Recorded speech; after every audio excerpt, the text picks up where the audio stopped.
Good evening and welcome. This is Face the Nation. Our topic of discussion today revolves around current political climate in Sri Lanka. Joining us this evening on the show are Chathuranga Abeysinghe, Deputy Minister of the Government, Rehan Jayawickreme, representing the SJB, Milinda Rajapaksha, representing the Sri Lanka Podujana Peramuna, as well as Nuwan Bopage from the People's Struggle Alliance is to join us shortly on the show. To pose questions from our panelists, on to my immediate right is Nimesh Thambi, Consultant Director at Newsfirst, and on to my immediate left is independent journalist Shihar Anis. Now you too can join in as far as the conversation is concerned. The number to send in your messages via WhatsApp is 076 656 5353. The number once again 076 656 5353. So let's get the ball rolling today with Chathuranga Abeysinghe, Deputy Minister of the Government. Chathuranga, firstly, thank you very much. You've kept on to your promise, coming on the show every 3 months. It's nice to have a government representative on the show once in a while, isn't it, Niresh? Getting them on board is very tough. It's not easy. It's not easy. They are very busy people. Yeah. So, but having Chathuranga on board, he has stuck to his promise. So, Chathuranga, getting to start the conversation today, tell us what is the position of the government relating to the current political climate. We see a lot of developments taking place. Today we saw Manusha Anakara being arrested by the Bribery Commission as well. There seems to be some development taking place on the anti-corruption front. But what exactly is happening with regard to the current economy of the country? Let's start with that. Yeah. Thank you very much. It's nice to be back. It feels home sometimes because this is the only program that I have consistently been for the last 2 years, I guess.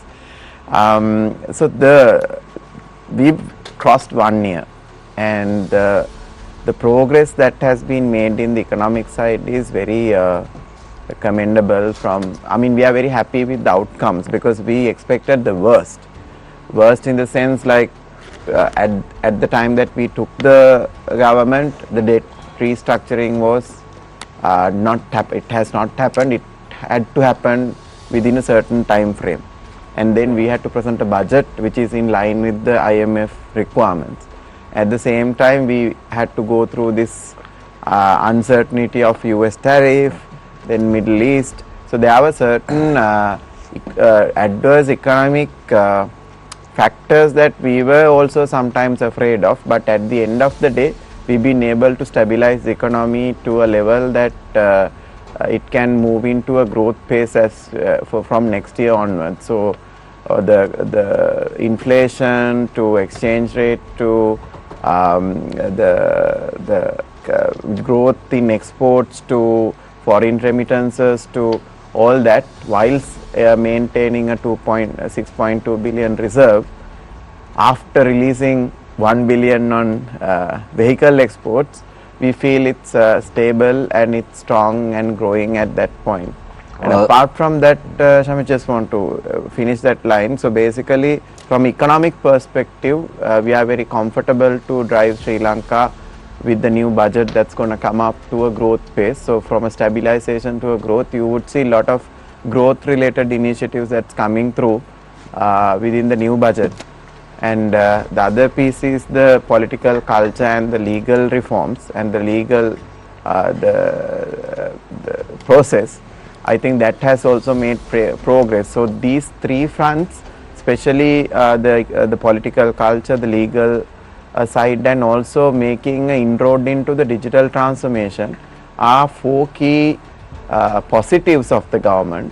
Whilst we had certain hiccups on certain areas that we could have done better, but I think all in all those four fronts we have done very positively comparative to the expectations of the opposition before we took on power. I just want to correct you, Chathuranga, you may probably forgotten the exact dates. The debt restructuring took place on the 27th of June 2024 under President Ranil Wickremesinghe. No, it has not been signed. But it was an agreement. Agreed upon just 1 week before, right? No, I think it was that is what we were also debating, how this restructure, because we also didn't agree to it. But it had to get signed before end of November, end of the year, to move forward. I think that was a piece. There was a lot of effort put by the finance team to get it done within that time period. That restructuring policy level agreement would have achieved at that time, but you had to negotiate with various parties to get it done on time. That was the effort that was put. Right. Okay. Chathuranga, with regard to FDIs, now this has been a big debate right now in many platforms about how much has the government been able to really bring in. What exactly is the number in the last one? So, for the last entire year, we have been able to attract about 1 billion worth of, slightly above 1 billion worth of FDIs, where 767 million has been remitted.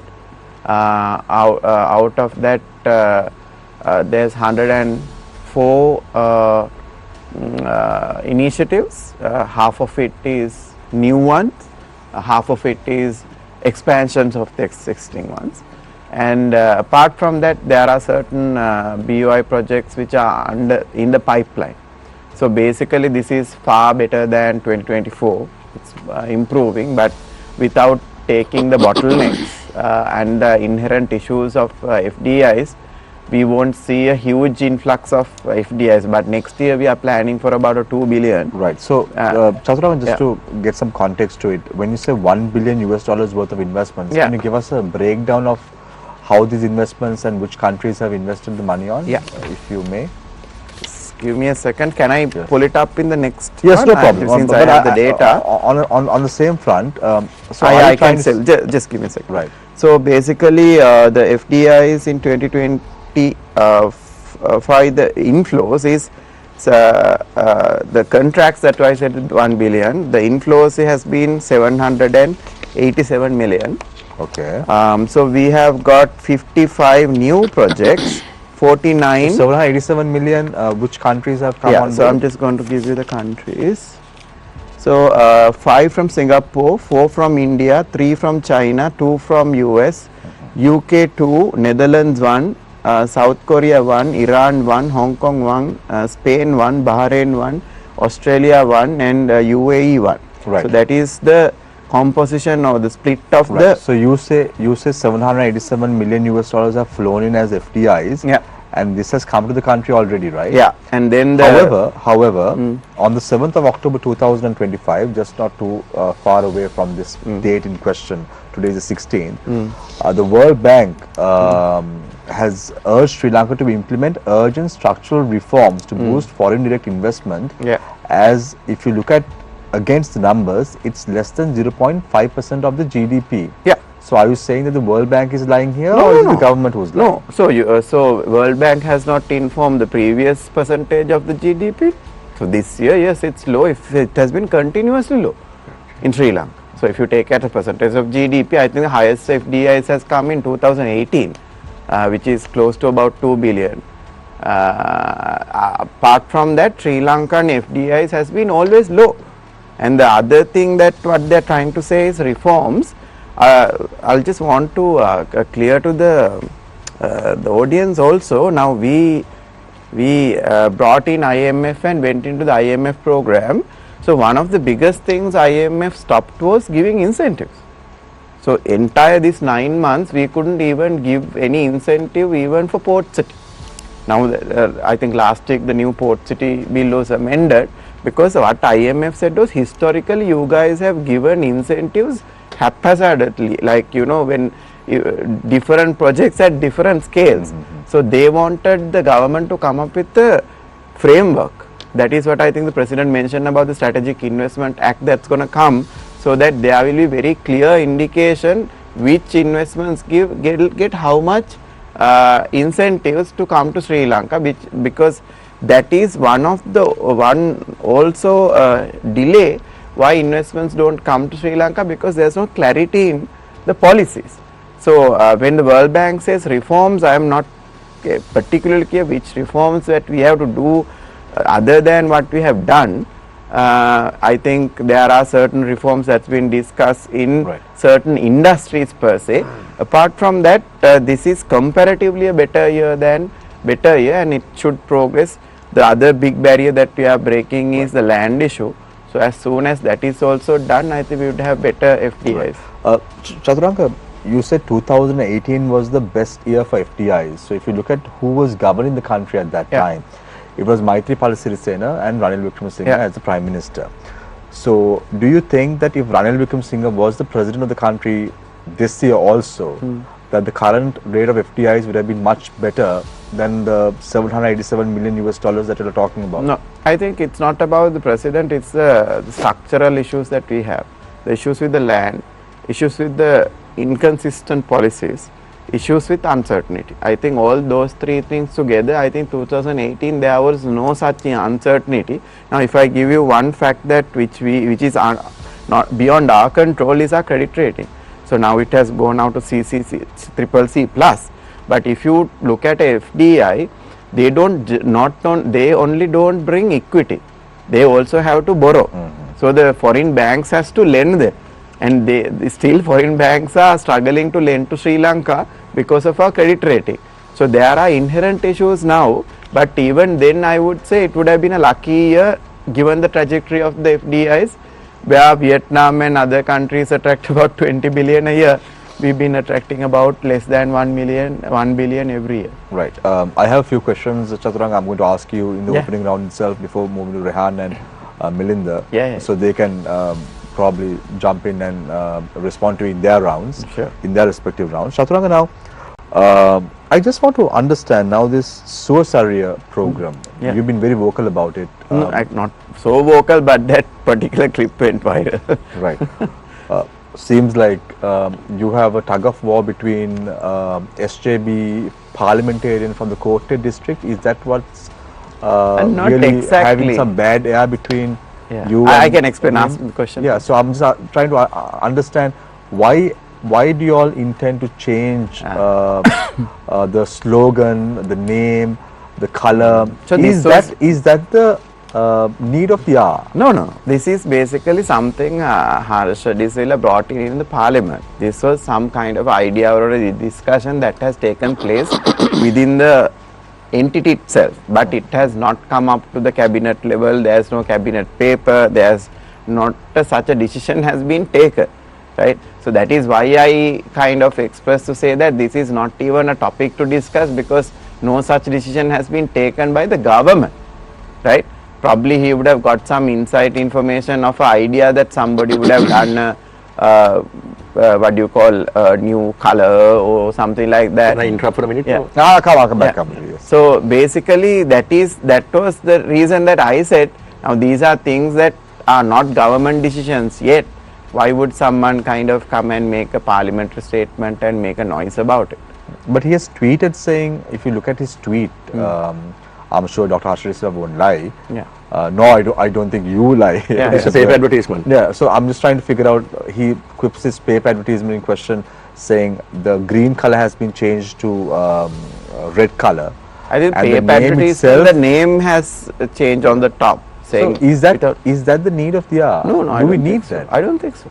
I personally don't think so. So then why are they going ahead and so I mean, we have hundreds of institutions, and institutions have some level of responsibility and accountability. And some of these decisions, if we really want to change the name and the structure and all that, it has to come through a cabinet paper. So nothing as such sort has come and made a decision. It's just that Dr. Harsha is emotional about this project. I don't know. I mean, if fair enough for him, because he has put a lot of effort to build this. I think when he was a deputy minister, he has made his mark, I think, in the whole history. If there's anything that he can claim that he has done, it's only this thing, because from economic perspective, nothing has happened in this country. No tax collection, no digitization, no reforms.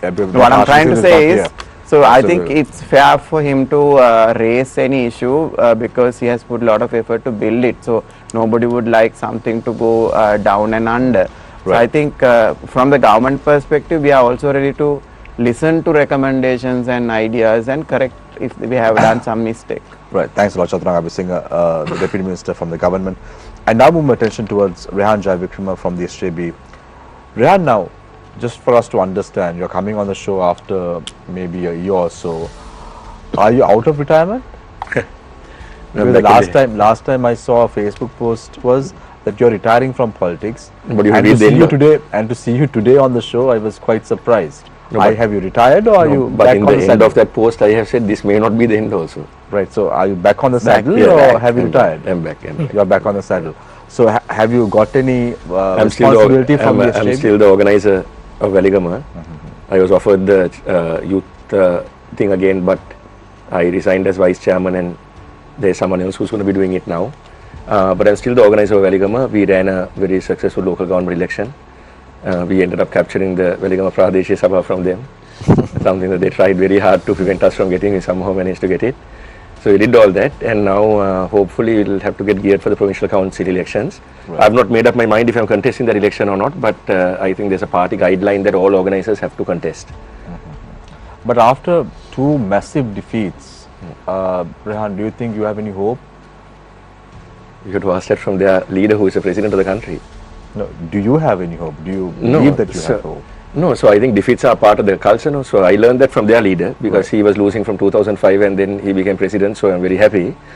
But I think moving forward, I think, you know, I got, my first election was in 2020, and that was the Gotabaya Rajapaksha tsunami that he was also part of, Mr. Milinda Rajapaksha. So I ended up getting 12,000 votes, which was low, but then it was also high compared to the votes that certain other people got. Then in 2024, my votes increased to 18,000. But unfortunately, I was third, and we only returned one MP, and even Buddhika Patirna was also out. So I think politics, we can't always expect to lose, but to be honest, I've always been on the right side. I've never switched my alliances. 2019, we knew it was going to be tough, and we still went along with it. 2020 general election, we knew it was going to be tougher, and I contested while I was the chairman of the Veligama Urban Council. 2024, we knew that it was going to be tough, and I still contested that election. So I think it's about being resilient, and our time will also come. So you said something very interesting, Rehan. My next question is going to be based on what you said. You said you have to be on the right side of history, and you have done that. But do you think that your party is doing the right thing by joining hands with the UNP right now? Shamil, I just want to, I'm glad you asked that question, but I just want to make one thing clear. The UMP and the SJB were technically one party many years ago. The reason we split from the UMP was purely because of the leadership, because we thought that Mr. Jayawickreme was not capable of winning an election for us, and that was evident in his election results. So now what has happened is that there are supporters from our party, because you must remember that our party received 3-point-something million votes. So there's a predominant group within the villages in the SJB who want us to go into discussions with the UMP. Now, when you're saying this, a lot of people think that we are already given into Mr. Jayawickreme becoming the leader of the alliance. No, we are the largest opposition party in Sri Lanka at the moment. So Mr. Sajith Premadasa's responsibilities is not limited to looking after only SJP members. He is the leader of the opposition of the entire parliament, where his MPs are present. He is the opposition leader of the entire opposition. No, that's what people need to understand. So what is happening right now is discussions where we are going to figure out how we are going to work together. We haven't decided, you know, it's going to be this way or that way. We have appointed Kabir Hashim as the chairman of that committee. Now we'll also be giving, as junior members, our perspective on it and what we want to happen and what we don't want to happen. We do recognize the power of the symbol, but there are certain things that need to change. And one of those things is that Mr. Premadasa, or whoever is the leader of the SJB, has to be the leader of this alliance. And if the UMP is not agreeable to that, this alliance won't go forward. But and it's a pity, Rehan, that you all still think that people are going to vote on a symbol and not on party policies. If you look at what happened in 2024 elections, it's a testament that people are not looking for symbols and individuals anymore. I mean, I would agree with the 159 members in parliament right now. Many people don't even know half of them. No, I mean, I would agree. It's the policies. No, I would agree with you on a certain. I would agree with you on a certain point of that what you made, that it doesn't seem ideal. But one thing we must understand is that this party commanded many votes during even the last presidential election. Mr. Wickremesinghe, how much did he get, Milinda? I'm not sure how much he got at the presidential election. 1.7 million. 1.7 million something. Now those are predominantly, they were members of the Pohottu also, but then the Pohottu was split, and that was predominantly UMP members. So we have a very strong vote base. 1.3 Pohottu. Yeah, so we amount to, I don't think it is all Pohottua. Mr. Ramal Rajapaksha went and contested by himself, no? So it can't be the whole Pohottua. But, you know, we do have a big vote bank. And what we are saying is, if we are getting together with the UMP, it won't be on the traditional terms. Now, you said something very correctly that I have to agree on. You said that people are sick of this system. That's true. Which is why we are going to agree on certain things, including policy, if it's sound policy. But we are not going to go to bed with the people who are accused of corruption, people who have bad electoral records, people who the people have mistrust in. We are not going to do that. But this is all too early to comment on, because this is just the beginning stage of a discussion. So now Mr. Kabir Hashim has to go and speak to the UMP, and then, you know, it's a process. So I don't think it's... So you say that you all don't want to go to bed with corrupt individuals in the future, moving forward. Yeah. So you all we did that in the past, which is why we lost, no. That is something I have told Mr. Premadasa directly, no. And a lot of people in the other in the party also has told this to Mr. Premadasa. If we didn't align ourselves with certain members of the Pohottua at that election, we had a good chance of winning that election. I am telling you. The last presidential election results showed it. No, but Rehan, my question is, hold on, let me finish my question. Yeah. Now, if you don't want to go to bed with corrupt individuals, the biggest scammer who has been looked at in Sri Lanka right now with regard to the central bank bond controversy is Jayawickreme. Yeah. How are you going to go to bed with him? But my question is that I do agree there was a scam, but then we are looking at it in the perspective that what are the charges that have been brought against him? What has this NPP government done to bring Mr. Wickremesinghe to book? Now Mr. Wickremesinghe doesn't have presidential immunity. No? Tell me one thing the NPP government has done to file charges against him. They are still talking about getting Arjuna Mahendran back. No, that's also because they don't understand the system in Singapore. They think Singapore is a country where you can just go and get people like Ishara Sewandi. Arjuna Mahendran is a Singaporean national, and we raised this issue even from the start. Yeah, because if you look at it, Rehan, I don't know whether you remember 2024 May 1st. Yes. You were going on a bus from Waligama to Colombo. Correct. And your bus was interrupted by the then government. Correct. Who was headed by Ranil Wickremesinghe. And you went on a rampage saying Ranil Wickremesinghe is trying to block you all that and more. And now you are okay with joining hands? No, I am not with okay. An individual like no, that? No, I am not. But then I am only one member of this party.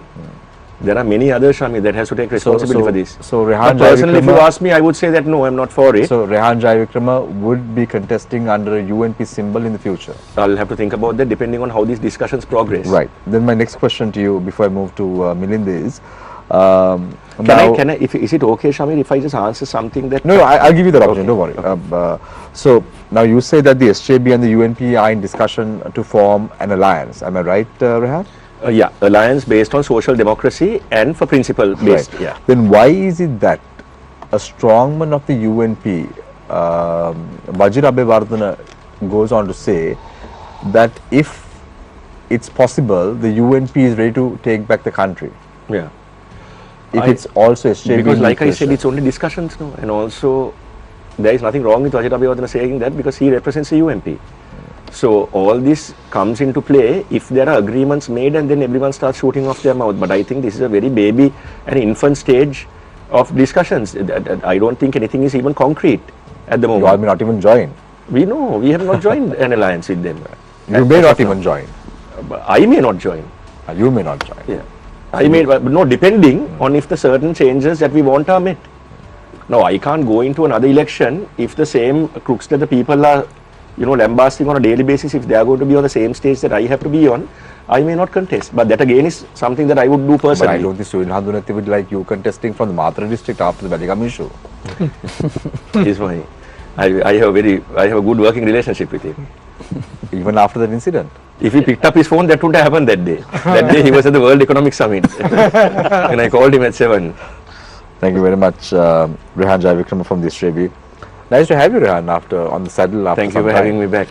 Milinda Rajapaksha from the SLPP, also political commentator. Milinda, you comment on many issues with regard to the conduct of the government at the moment. So let's start off with that itself.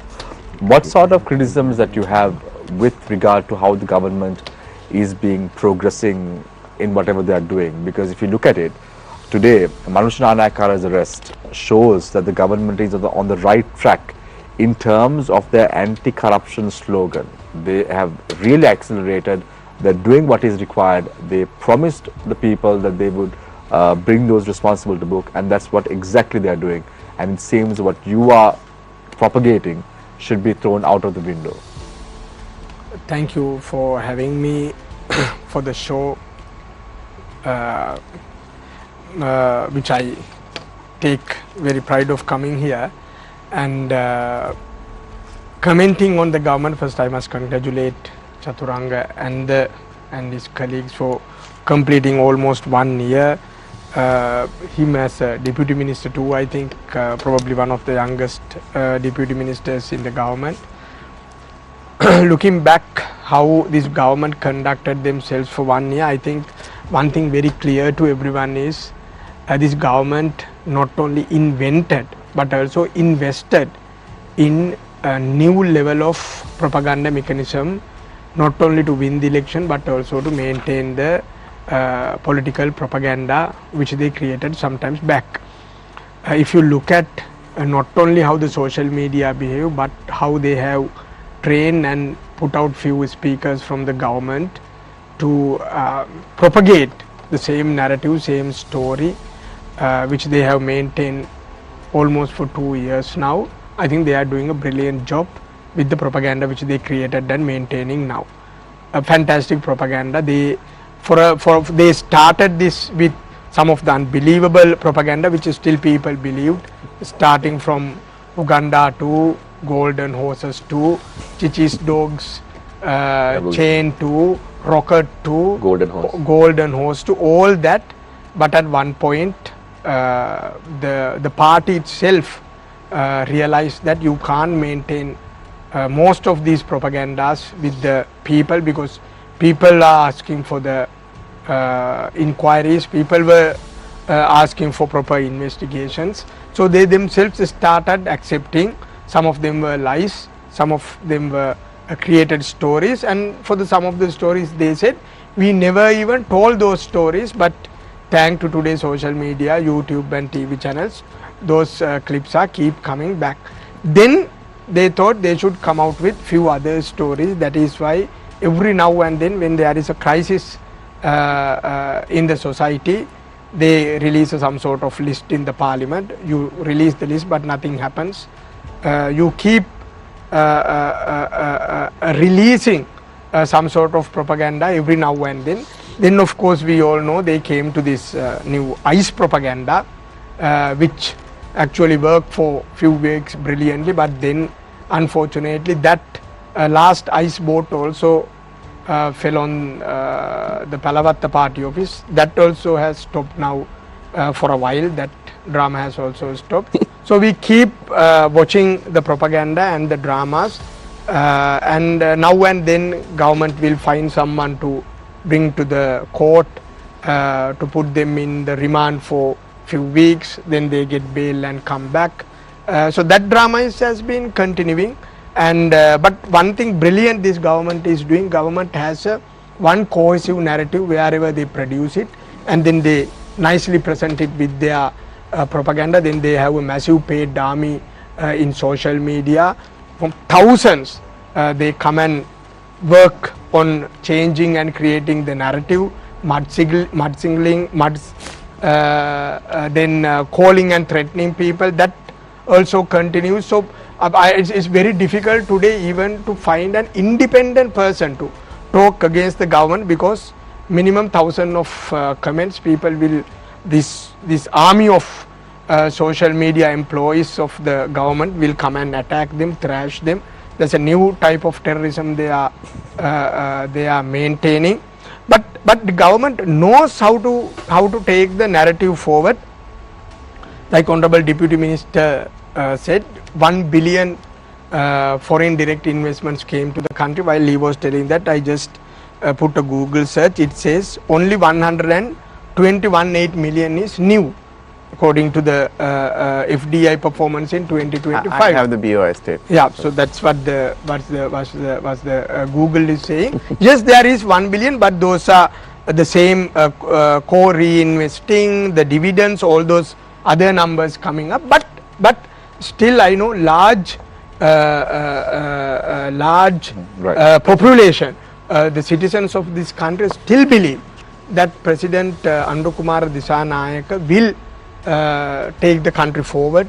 He will shape or he will deliver what he promised. That's I think still the large belief, even though it keeps changing, even though we proved in last 2 elections that the popularity of the government is going down.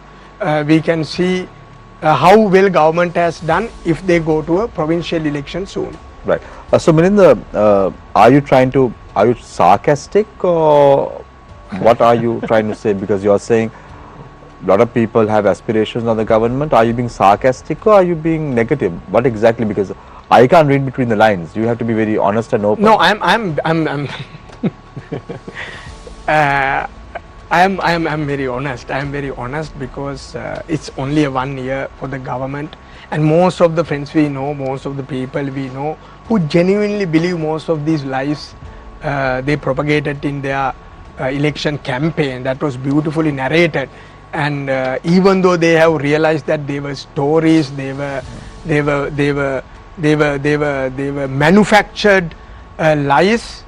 They were committed for that vote, so they still wait that things will be back on track, So and because President will Milinda- deliver yeah, something, Milinda- which is fine. That is yeah, how Mil- the voters behave. Milinda, because you said you are honest, I thought the next question will be very prudent to you as well.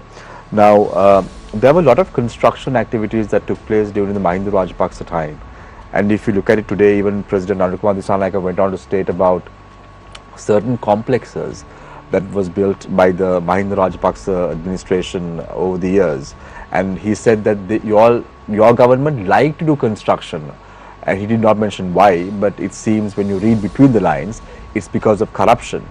Now, if you look at it, there is a complex in Rajagiriya, he spoke about it, then he spoke about the complex in Borella, then he spoke about the Matara complex, which is half built. Even the Rehan University don't want to be a part of that because it's too big and it cannot be maintained. So why isn't it that due diligence was not carried out when this construction was taking place? I can give you a lot of examples like The best that. example is Lotus Tower. Lotus Best Tower, best example is Lotus Tower. The Hammadura Convention Center. When our government built the Lotus Tower, that was one of the most popular topics in the NPP government. I remember they asked, are they building that tower for people to go and jump? And then recently the newly appointed chairman of the DG of Lotus Tower, whatever the institute under the Lotus Tower, came out and did the press conference showing how much money it is making now. Same applies to most of these investments government did today. The Central Expressway, which would have completed years ago, then that whole plot happened. They put few card members to create different stories, then everyone jumped into that, stopped. Now again for the higher loan interest rate, I think it was 2.2 point or something at that time. Today it is 3.5 if I am correct. The same loan is coming for a higher interest, and we have lost a billion rupees for that narrative. So the same story applies to most of the investment projects we did.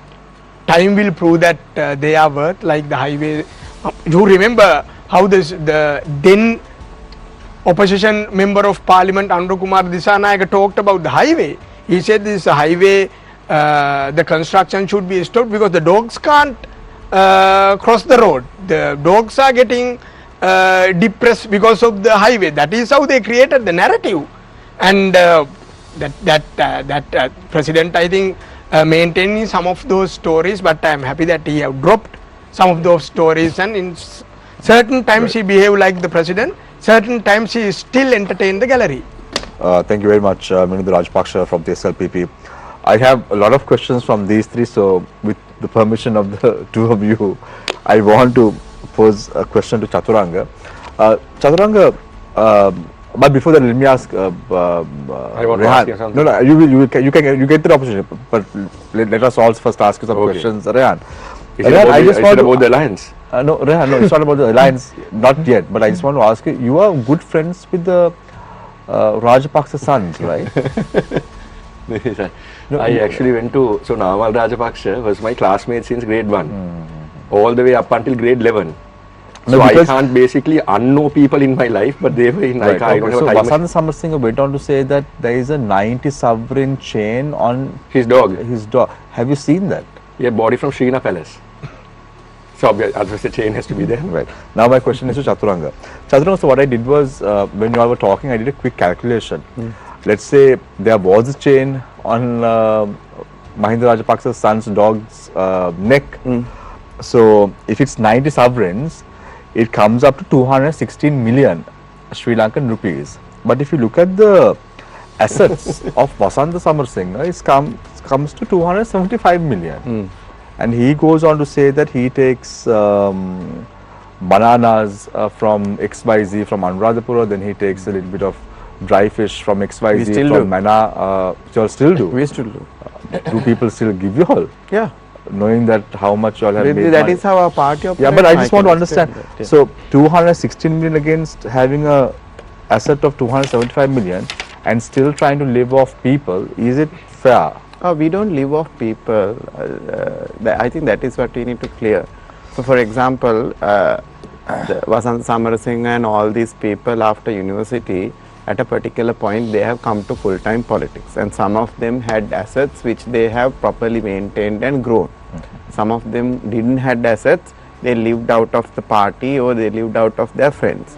Some of them had their spouses or close relatives earning income for the family, and that was good enough for them. So none of them had any problems in their lives, including myself. So when I left MAS 2024, I left the entire monthly income, right? So that is how we came into this full-time politics. So in that, when we are giving our labor, which is our energy, the time and all that for a common cause, the people who believe in the common cause, who can't put their time and effort, is supporting us to make our livings. I think that is normal in the party. And all of these are not individual personal visits. No, if I go to Kurunegala today, I will go for a party cause. And in that, if somebody gives me certain amount of things on their, as a courtesy, I think that is how this culture has been built. It is not that But you is it- lived out of it. We can't interrupt, no? No, you can interrupt. Yeah, this so is not how we 270 lived out of people. Shamir, I And just- all of these are people who are believing in the party. So there is no citizens who are coming and doing that. No? So we Shamir, don't have a problem with Shamir, I just want to tell you this very clearly, right? There was never a time in their election campaign where the people who declared their assets came on board and said, we are surviving, or we have a method of using our own money for elections. They continuously said they don't have money. They said they are full-time politicians. They said they don't have businesses. And I'm not talking about Chathuranga, because Chathuranga, I have to accept and we have to accept that he was an employee. He's a qualified professional. He's a qualified working at professional. a Milinda and I multinational both company. like him more than the others in their party. I think we have to agree on that, no? Yeah, 100%. Yeah, 100% we have to agree. But and look at the other thing. No one talks about this. Now he has said he has invested in crypto. Now crypto is the same as Burua in this country. People do it, but it's illegal. But if you play Burua, they will come and they will take you to the police station. Yeah. Now crypto has to be treated the same. It's illegal. So now how do you buy crypto? You buy crypto by investing real money, no? Rupees. Yeah. By investing real rupees. Now has he in that asset declaration, has he mentioned how he bought the crypto? We lost Chathuranga, no? Okay, and that's a number one. He hasn't done that, but I'm saying most of his people pretended that they don't even have underwear, that even the underwear was given by someone in Kotapallo called Jayashanta. That's how it, Your district only. yeah, in my district, right? Yeah. So the rhetoric, so this is the unbelievable rhetoric that he was talking about, the propaganda. But now what has happened is that they can't, So we go one by justify one. their Yeah, propaganda. we go by one. So crypto, it's And illegal. also one more thing, Yeah. they are very erstwhile comrade, much senior to all of them. KD Lalkanta came on a YouTube TV show and said that Ranil Wickremesinghe should be credited for debt restructuring. And he said, I don't know why people don't seem to understand this. Right. That is also So- so that was what I want to ask you, because he said that they were in charge of the debt restructuring. Debt restructuring, let's leave that aside because I asked that question from I Chathuranga in the think opening we question as well. completed the process. That's what I would say. Right. So, It was a with risk regard to for us, crypto, huh? with regard to crypto, Yeah. So what- is it if it's illegal? How it is did not Vasan illegal. There Samarasinghe is went no on to invest law. money on There that? is no law governing it. It's not legal or neither illegal. So even now we have about 200. It is illegal according to 200 the and- central bank governor. Yeah. So that's. No, but it's not illegal. It is not illegal. It's not illegal. It's It not is illegal. What, not. what they say It's is not defined as they, such. they neither But is it regulated? No, they it neither is not. encourage or discourage cryptocurrency. Yeah. That's what he said. So can Now, I- yes, Yeah. because the Can I cabinet Earlier also the say it same. properly? Earlier also the same. So I mean, this has been a debate. No, even before the election, there was a lot of guys who do crypto in Sri Lanka. I think about 250,000 odd. There are big communities who do crypto. So there, so our policy was also to come up with a framework, legal framework to ensure crypto investment and mining happens in a proper way, because this No, is because I'm asking you this. Sorry to Yeah. interrupt you, Chathuranga. I'm asking you this because this same cabinet minister, if you look at it recently, SLFP strongman went on to say about a PRO office. I don't know what this PRO Yeah. office is, and that Personal relationship relations. Okay, officer was being taken on a cushy ride overseas. not a cushy ride. So But that is not A why- cushion ride. no, it's based. I mean, why it was brought in, because it's a she.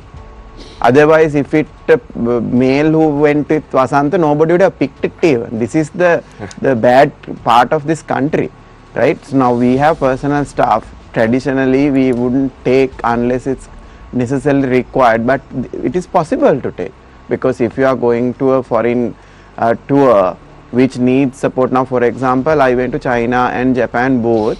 I was physically difficult to handle without anyone. I am being very honest here, right?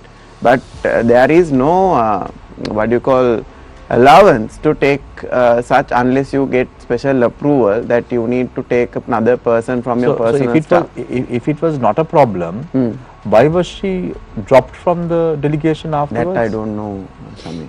No, if it was okay, because I know for a fact. I that think what Bimal it was said Ratnayake was went- it was in a list, but I don't know whether it went because ahead I and know for all a fact when Bimal Ratnayake went overseas, especially to Saudi Arabia, he had a personal assistant, probably this PRO officer that you Yeah. are talking about. So the cabinet minister Vasan Samarasinghe taking a PRO officer is not a problem at Yeah. all. It just But- because it yeah, became but- a problem. yeah, That but was if a girl. it was not a problem, why didn't he continue with taking that person overseas? That I don't know. Because it was a girl. So this is the problem in Sri Lanka. But I think now that is a why women misinterpretation. can't come into Yes, I positions will- and I make will- impact in the society. And when somebody sees, even a professionally, you see a person with, a different gender, you make stories out of it. Because I remember when Milinda Rajapaksha was going plane full of people to the UN, when his wife was taking staff to France, Paris, and staying in the best hotels, not even the queens were staying. You all were criticizing that, and you all were No, appointed that to is not for change the role, that. no. That is not for a role, no. The people who went, you should have a role. Now, even all these foreign visits with the president, it's the president and the foreign minister who went. There was no delegation as such. Right now, we have changed significantly, Shamir. I think you need to. No, there is no credit question that. about that. But Shamil, at the same time, I But want to even tell you, one person going additionally is a problem. So one person going additionally, I mean, if it was required, the minister can request. Even I can request that if it's been approved, it has to go through various approval channels, and even it goes. but to Shamil, one president. thing is evident, no. Now, they said no for the past 76 years there has been a curse, but evidently the economy must have been doing good for Mr. Vasanta Samarasinghe to have 250 million rupee building. No, this For is to- the difference. But I'm just saying, I just want to say that. Shall as I well. answer that? I don't- Because I- that came to I me can't, also. no, that's okay. That came to me also. No, I don't want to say, no, he's different. we, He's a- we don't have a question about your. No, assets of the- This we He's know, okay. no, no. This we is know, a, we know no, no. your father I- was a qualified. Now, I want to answer his WHO why professional, all that. 76 So years no issue. question about that. So we'll come- 76 years Yeah. issue. No, Shamir. so constructively, great he became a constructively crypto guy. we'll have this Yeah. conversation construct. So Milinda, you want to add something to that? The PRO officers matter. No, how I understood the whole conversation which happened, uh, because people have started realizing what the difference between what they said, what they promise, and what they are delivering now. I think that is where the miscreant. That's where this whole argument Absolutely. is. That is Yeah. where the whole argument is coming now from people. They were now even this Vasantha Samarasinghe's problem is not about the wealth he has accumulated. In this country, generally, people like other people accumulating wealth, people creating jobs. In Sri Lanka, entrepreneurs have been celebrated. That whole, the anti-wealth creation, that whole idea was, The rhetoric came to people's mind only from the JVP and then of course the larger NPP in this country. So they were telling something else, and while they were creating their own wealth behind that facade. That is the whole argument here. What was it, Milinda? Actually, I really want to understand. We have never said at any point creating wealth in fair means is a problem. And even within our party, there is no restriction to accumulate wealth. If that is the case, sorry, Milinda, Sure. if that is the case, why isn't it that Surin Hamdunethin was not open about his assets? In the sense? So when he was questioned about his on the assets TV show. on a No, TV he show, was never questioned about assets. People, how he acquired? People continuously ask us, even and people have asked me, without a salary, how do you live? Right? So then my family matters are sorted, my personal matters, certain things that my party support. Even today, 2 of my friends send me certain amount of money to pay my bills. So that is how we operate. So that is Can't I normal. had the same friends? You can. If you are working for the course, No, but the funny thing is, if you work for a course, Shamir, if you lose this, if you drop this job and come join our party, I'm working for a cause by doing media. yeah, that's what I'm saying. we are working for a greater cause. But I don't think Nobody Shihar gets money like that. No, I mean, Oh, people are very ready to support us. No, this is where Now, the it's double stand comes unfortunately There's no not. double stand. No, So that's where it comes from, no, this is where the whole issue happened. I think we have to understand this conversation.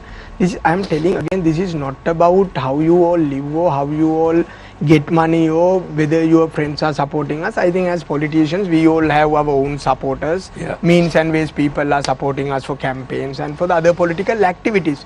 It is while Vasantha Samarasinghe eating rice packet on the ground and telling everyone that we don't have enough money even to do our He has personal never told things that. and collecting money Where from has the any- factories but to the their JVP own member people. said that He he had will have accumulated 270 million But rupees. Milinda, what happens here, Shamir, is a moral thing, no? Now he says, when they ask him, how do you manage your day-to-day things? He says that it's from the party. Then he goes on to say that when he goes to a funeral, he gets a Travel allowance. he gets some travel allowance. Some rupees. Then he goes to some funerals where they pay him money. Yeah. Now you tell me ethically, if you are a millionaire, who in their right mind would take money from paupers or people that can't afford it? Now the people who give him. Just to answer this is not people, this is the party collectively. No, but what I'm saying is what he said. He said, when I go out, one of the comrades in a funeral house will pay for my fuel. Will do that. Someone will buy me this. Then why is he not spending his own money? When you have 270 million rupees, Why aren't you doing that? Why are you burdening the public? Now they are public, they are comrades, their party mechanism is also. So Chathuranga, just one final So it's question. a moral issue here. on the Too. same Yes. subject. Now You don't know how looking you at your- understand our party. That's No, not no, our tell us. problem. Give us the 5 classes. Looking at Milinda. your That's 8 now. You can come. but looking at Am I what invited? you said. now 8 classes. Right, now looking at what you said, Chathuranga, now when we looked at your asset declaration, you have said that your father has apportioned $115,000 that to he you, transferred to me. to you and your Brother. brother. So $150,000 each, right? $125,000 each. It has grown to another amount. Yeah, okay. Let's not talk Yeah. about that. But how fair is it? I think that's where the question really boils down. How fair is it when you have such a lot of assets and you have so much of money Yeah. that you have accumulated over a period of time after working as a professional? Yeah.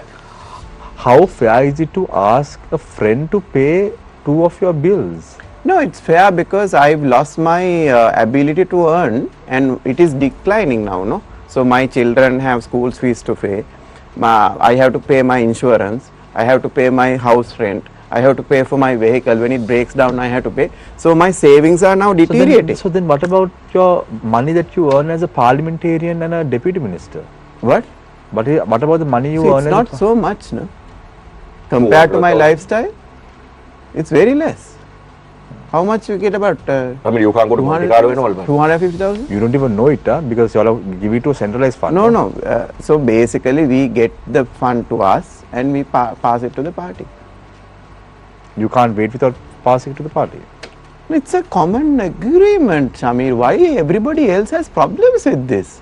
No, We know we are not illegally doing No, anything. because if you get that money, you don't have to ask anyone to pay you. No. but Shamir, It's can you tell me now parliament they get the pay which is funded by the taxpayer? No? Yeah. Now when that check goes to a party, can you just tell me whether No, that it sounds doesn't ethical? go to the party. It comes to me. And my then you give it to account. the party, no? Yeah, it's my thing, no. Whether I It's give his it to the decision. party. No, It's my ultimately he decision. can decide. Yeah, but where they're all pay the told to money. do it. No, I mean we It's have his agreed to discretion. this culture and join this party. You don't have to join our party. No, please. but- So Yes, let's yes, leave this problem to rest. No, which Uh, way? What I'm so- trying to say No, is that's there okay, is a sorry, way we that want- we live, yeah, no. right? There's a way Understood, that we live, understood. not by burdening public, Right. right? We are actually doing a service, voluntary service in politics. That's how we look at it. Right. And in that sense, if I need support, entire party will support. If I have to go to surgery, entire party will Yeah, support so me. Niresh and Shehar, you can. So I'll start with the IMF proposal in the budget. Chathuranga. Now IMF the last week, I think the IMF mission chief said there's a prior action to disperse the next tranche, right? And that prior action is implementing the IMF proposals in the budget. Can you tell us? Can you enlighten us? What are the proposals they have given you to be implemented or incorporated in the 2026 budget? I don't have the details. I'm sorry that I don't know what exactly what they were talking about. What are the reforms? But there are certain reforms that we need. No, what they would see is in the budget is whether budget will still stick to the thresholds that we have set. Now, for example, there is a spending threshold of 13% of the GDP. There is a capital expenditure threshold about 4%, and the primary balance to be 2.3. So for them to release the funds, they have to wait till the budget is presented and tabled. That's how it happened in the last year also. So basically, I think the revenue number has to be 15.9 of GDP. So that is what the reforms they are looking at. So to achieve that, they would have discussed various changes with the Ministry of Finance. What kind of tax changes, what kind of reductions, what kind of expenditure allocation. I think that I am not privy to at this point. But what I am trying to say is the framework that we have agreed is what they would look from the budget, whether that is in line with that. Government borrowing, government interest, all those are kind of frameworks. But in terms of actionable things, I haven't seen anything that is beyond what we have already done. So there were debates about the electricity bill, there were debates about restructuring the CEB, right? But all those things now we have mutually agreed and moved on. So you spoke about this public investment, Chathuranga.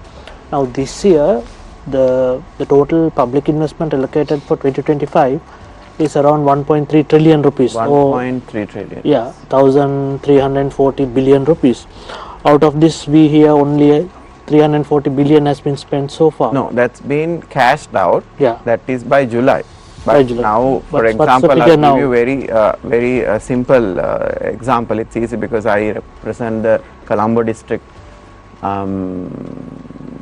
development committee. So last time we checked, the review happened 3 days ago. More than 90% of the projects that's been planned has been done, and all the officers said there was about 20 to 30% between project completion rate between 50 to 99%, and they said they will somehow do it and put the bill before December.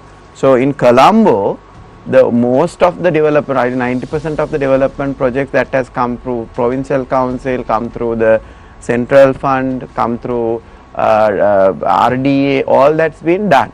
So I hope rest of the districts also would have reached at that scale by now. The large allocations in the ministerial levels were reutilized, like what we did with the Ministry of Transportation. We forecasted saying that it's not going to happen, let's use that money and pay off the debt is a decision that was taken that time. So likewise, I would say it will be beyond 80% for sure. Do you have the figure as of now? How much? No, I don't have. But I gave you example of the Colombo district. We've been able to utilize entire fund that was allocated. Chathuranga, Google a couple of days ago announced that they are going to invest $15 billion in Visakhapatnam. And about 6 or 8 months ago, Microsoft and Meta announced similar investments in Malaysia. Meanwhile, we seem to be still stuck with the small investments. Now, I understand that there's a lot of fundamentals we need to get right, which your government is working on. But can we afford to wait so long, and are we making the effort, even if it doesn't work? Are we approaching the Microsofts and the Metas and the Googles and trying to get into that? So we are getting the sizable ones according to our economy and resource pool. So even I think Google Gemini user counts for all children was a great achievement to get, because we keep negotiating things, but we won't get that big ticket items due to few reasons. One is our size of our economy is still small. The economic activity has to grow now. Even for the PayPal, that was a problem. For them to come in, our inflow outflow is not sufficient to come and set up. So likewise, the Googles, the Oracles, I think Oracle is also on board in certain initiatives of the government. So likewise, there are sizable projects that's coming through, but not big enough like what happens in India and Malaysia, where there is a readily available workforce and a readily available growing market for them to come and play. So that's the biggest hurdle we are having. It's an inherent issue, but it's not that we are not discussing and debating. Most of these organizations, we have direct conversations. Different ministries, and especially the digital economy ministry is very much connected, and they are very much in sync with Singapore government to help us in this initiative similar to the Indian government. And there has been high level discussions with large tech players, and if you see the Disrupt Asia that happened a month ago, that is a great success. We got about 40 odd venture capitalists coming into Sri Lanka. So as soon as we change the law on venture capital, they are ready to come, happy to come and set up. Right. So likewise, the discussions are going on, but we are getting what we are supposed to get at this point. Right. Just to follow up on that. So since we can't target those big ticket companies, we are stuck with the smaller ones. In such a situation, how important are the SMEs, the small and medium enterprises? I think that's where the future lies. The SMEs, exports is the biggest focus we have, because if you take our entire export basket, SMEs only contribute to about 10% of the exports, or even less. So that is the problem, and out of that entire exports, 438 companies account for 90% of the exports. So the entire strategy now is to support SMEs to get into export side and also the tech side. I think the importance is for them to grow, but for them to grow there is two fundamentals that need to get fixed. Three, I would say. One is land, the other one is capital, other one is market access. All three, it will take a little time to get fixed, but from a structural perspective, capacity building perspective, support perspective, a lot of things are happening for SME sector. But the SME sector has constantly complained that they don't get enough support from not just this government but previous Yeah, governments as because well. we never had SME policy, we didn't have a framework. So we are just starting all those things under my ministry. It's happening. So we have a 12-pillar SME development program that's been built. Now it's been going to be funded by Asian Development Bank in collaboration.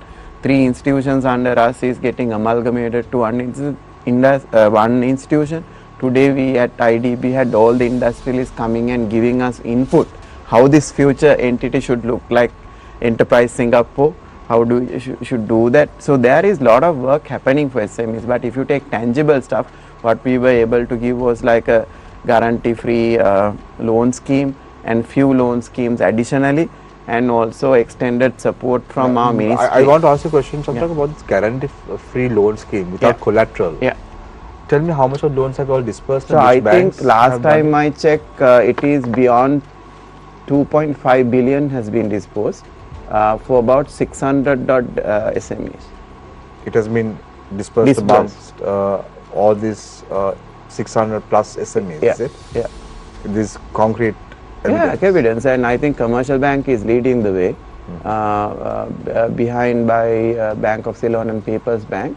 So this particular one, since everybody is watching, this is very cool proposition, because if you are a SME who's operating very well with a cash flow that you can show that it's going to grow, this scheme is available. So if you are a startup, you can't get this because it's a risk, guarantee free loan, where the government takes about 70% and the banks takes about 30% risk. For females, government takes 80% and bank takes. What is the interest rate? So this one interest rate is a normal interest rate. This one you don't have concession interest rates. Bank interest rates go at about 11 and 12. Right. On the same way, now you say that the government is looking at building the SMEs in the country. Yeah. This includes the export sector as well? Yeah, mainly. Right. If it's the export sector that is being looked at mainly in this program, why is that the SVAT could not be Stopped? stopped? Yeah. So SVAT, it's very clear proposition. Like you said, cash flow is a big Yeah, issue. yeah, right? I understand. So 18% I'll explain. holding explain. for 45 days, you think cash flows are going to be healthy and they will be able to take loans? No. I'll explain this. So we've deliberated this very detailed with the Inland Revenue and all the relevant parties. I personally got involved and this was discussed at the COPF also. So what Inland Revenue says is there is a issue with the SVAT scheme, that how it has operated, because there is about 5,000 people who has registered under SVAT. But in that direct exporters, Shamir, we have 1,384. So these are the people who is going to get impacted, which is very clear. Even I mentioned to IMF when we first time I met them, mentioned that this is the problem that we are going to face. So this is a cash flow problem now. So cash flow problem is basically you pay additional 18% on your raw material and that you have to finance that. I hope that we should be able to find a solution with the finance sector on this, but the SVAT scheme is now over. There is no point that we debating on it, but there is a hurt or there is a problem, there is a loss to the exporters, which we all admit, and we have to now find a solution from a financing perspective, because the benefit has been given from Inland Revenue, which is not the right thing to do. Now it's a financing issue. Now we have to come up with a better solution. Well, I'm glad at least you from the government is saying the export sector is going to be affected by this scheme. Agree. And even at the meeting that we had with the IMF, so I basically explained to them 4 issues that the industries are facing because of the policies that we implemented over 2 years. Right. And one of these was this, that what we said was, admit that there's a problem and we need to find a better resolution from banks, at least to finance at a very lower cost for exporters. Yeah. So Milinda, Can I ask a very small question? Yeah. Because Deputy Minister mentioned that 2.5 billion has been disbursed among 600 SMEs. Yeah. That means one person average is 4 million rupees only. So that is SME, so micro level company. No. So this loan, I can get you the details from credit guarantee scheme, but the thing is, some have taken 25 million itself. Now it can go from 5 lakhs to 25 million. That 4 million will be around 200,000 for some people. Yeah. So what are they going to do with 200,000? So it depends, no, Shamir. So there is no 250,000. It's from 5 lakhs to 25 million, right? So this is the scheme that we have. No, you know the current context today, Chathuranga. So what Milinda's question is, On average. what on an average, if it's going to be 4 million, what is the business that you can start with 4 million? You can't capital? start anything. So this scheme is for existing business. This is not for the startups. No, in the SME level. SME level. So Because I heard one thing good from Deputy Minister in another conversation, that the separation of these micro businesses actually from the SMEs, Yeah. and treat them separately. So in that scale, I always thought the SMEs are much bigger and more export oriented, and it's at least the businesses which required 10 million, 15 million, 20 million, that level of tickets. So when I heard that 2.5 billion is distributed among 600 entrepreneurs or the SMEs, I was wondering what size of what level of businesses are we talking about? Shamir, I just want to go on a different trajectory here because you're all talking about the economy. But I want to ask Chathuranga, if you don't mind. don't ask Chathuranga now. I want to ask a question from you. Okay, but can I just ask one thing? No, we'll come back to that. We Okay, have been because silent. very So keep on asking questions from We Chathuranga. also meet You have because questions. we also don't meet these ministers. Both of us are not in the parliament. I'll tell you one because I want to ask a very valid point. Yeah, I'll give you an opportunity. Thank you. Rehan, now you all have this. Are you all in the opposition? Yes. Opposition. Yes. Sure, right? As far as I know, unless we live in a different timeline. Because I see that you all are not active enough talking about the people's problem. Tell me the last time that you all have really spoken about the SME sector or the private sector of the No, I country. think Shamil, the opposition leader, irrelevant of what people think, he has been engaging very frequently with the SME sector. No, And- him engaging with the SME sector is a different story. Is he bringing that to the parliament? No, so I think there are various times he has actually spoken about this in parliament. They say he speaks too much in parliament, so I don't know whether he still speaks about it. But he has brought this up multiple times, and I know this very personally because he has raised this.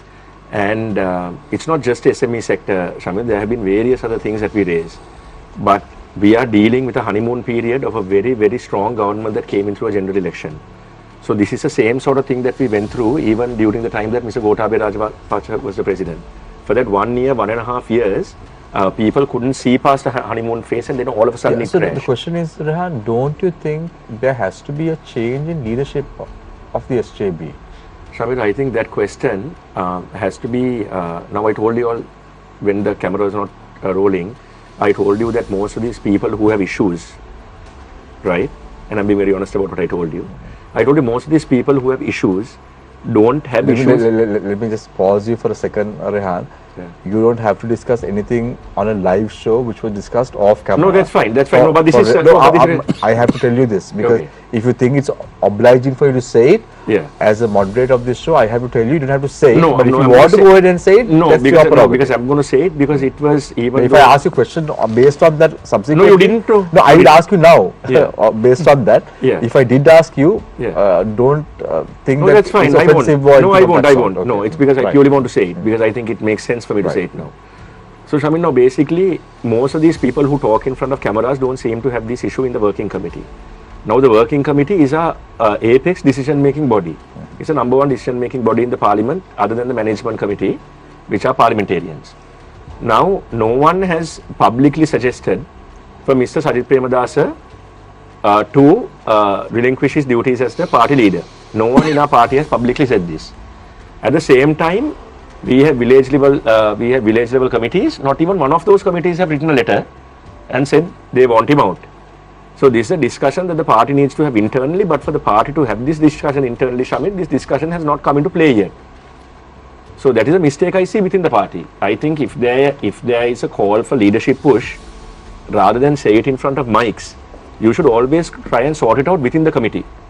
But if you're going to be silent within the committee and if you're going to mouth off outside the committee, then there's no point in a working committee. So when you asked me before how I was about this alliance, I can tell you that I told you it was too early, because it's actually too early.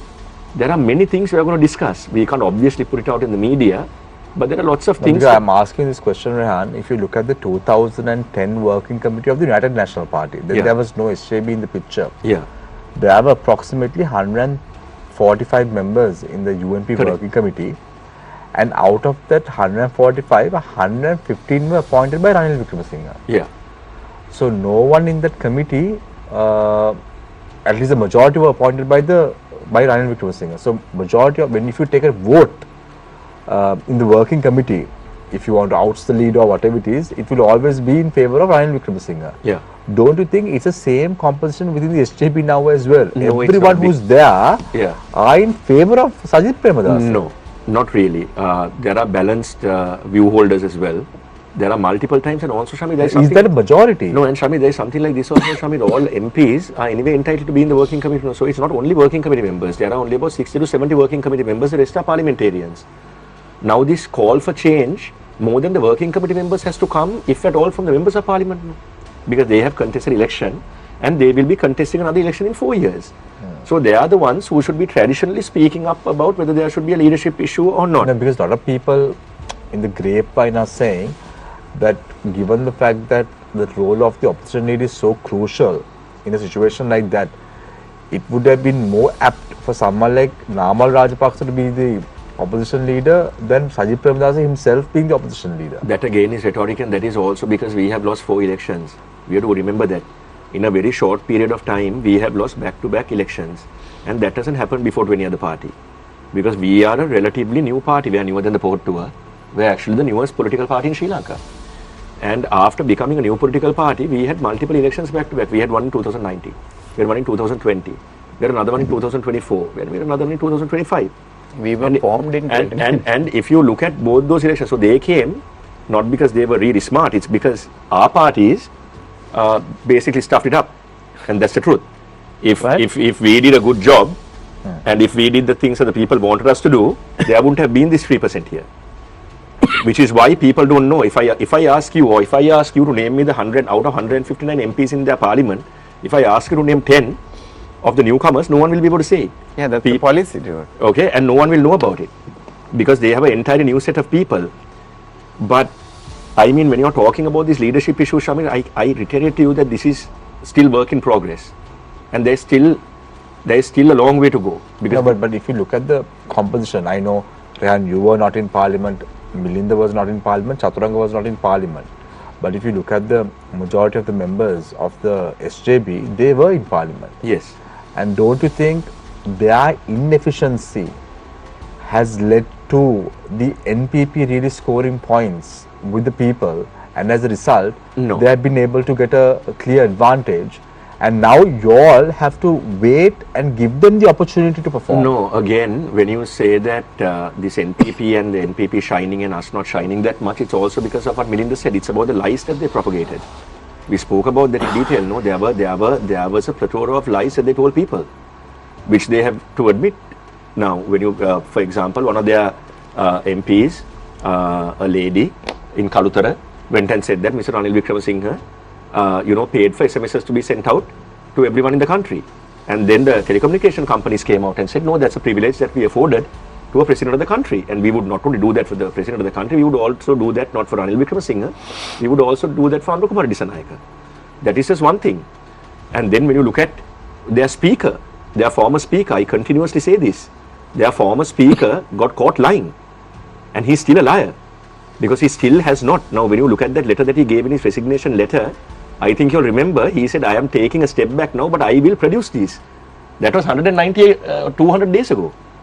So they have a clear issue in the things that they told the people. Now, would you have expected the Speaker of Parliament of NPP government to lie about his qualification? No, but don't you think that is where their advantage was, and that is where the disadvantage of the current opposition is, that you are not able to campaign properly. Now, let's say, take this. We are not able to lie as much. No, so but, I agree. But let's take for an example the former speakers matter. Yeah. This is not been discussed at any forum unless otherwise. No, it was we actually. Some question posed to you or. Shamir, I want to correct you a bit there. Do you know why their speaker resigned?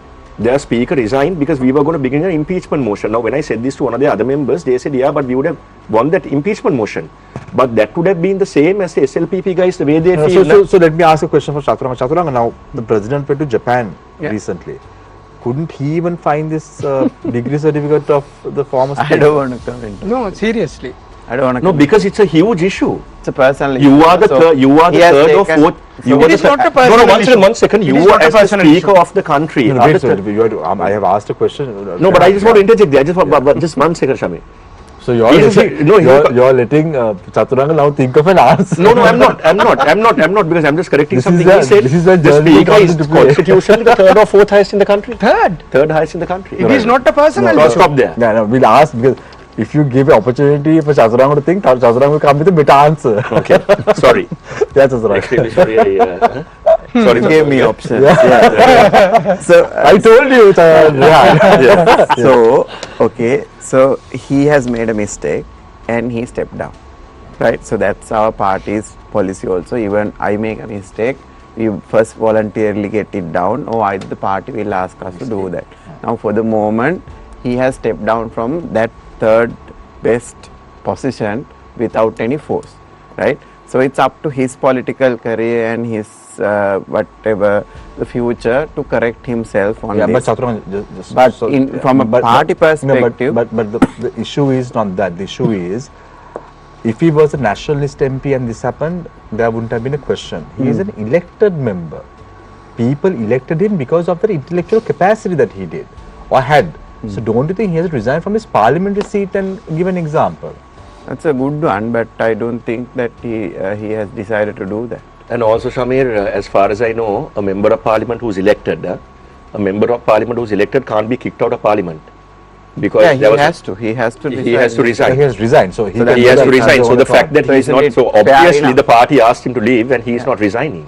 And as far The as party I has remember, not when asked we him to que- leave. when But we- why didn't the party ask him to leave? when we, but that- when we that- questioned this first, I still remember how arrogantly the members of this party responded. Yeah, was when because we we questioned trusted our this. party member. No? And So he's what he said. I we remember the trusted. cabinet spokesperson openly said during the cabinet media meeting that we will not take this up beyond our knees. That is how that is how they answered. Also, have we ever discussed about who this person is even? Now he has been there in Japan for many years, that we know as a party. Whether he got the certificate But or not Chathuranga, is a problem. on But what I'm the- trying to say is at that but point, Chathuranga, what you all can do, if you all were so interested to get him out of the party, you all can suspend his party membership. we didn't. No, I'm just saying, if you all really wanted to, if your leadership really wanted to set a On that precedent, basis, we have you all not should have taken decided. disciplinary action, suspended him from the party membership. When he is suspended from the party membership, automatically his parliament seat also gets null and void. So just want to give some context to it because. But Rehan how can they say that this is not a big deal when they make a big deal about Namal Rajapaksha then falsifying his law documents? Namal Rajapaksha is a member of parliament. No, this is a speaker of the country. No, so those are two big offences. So this is cause. This should ground.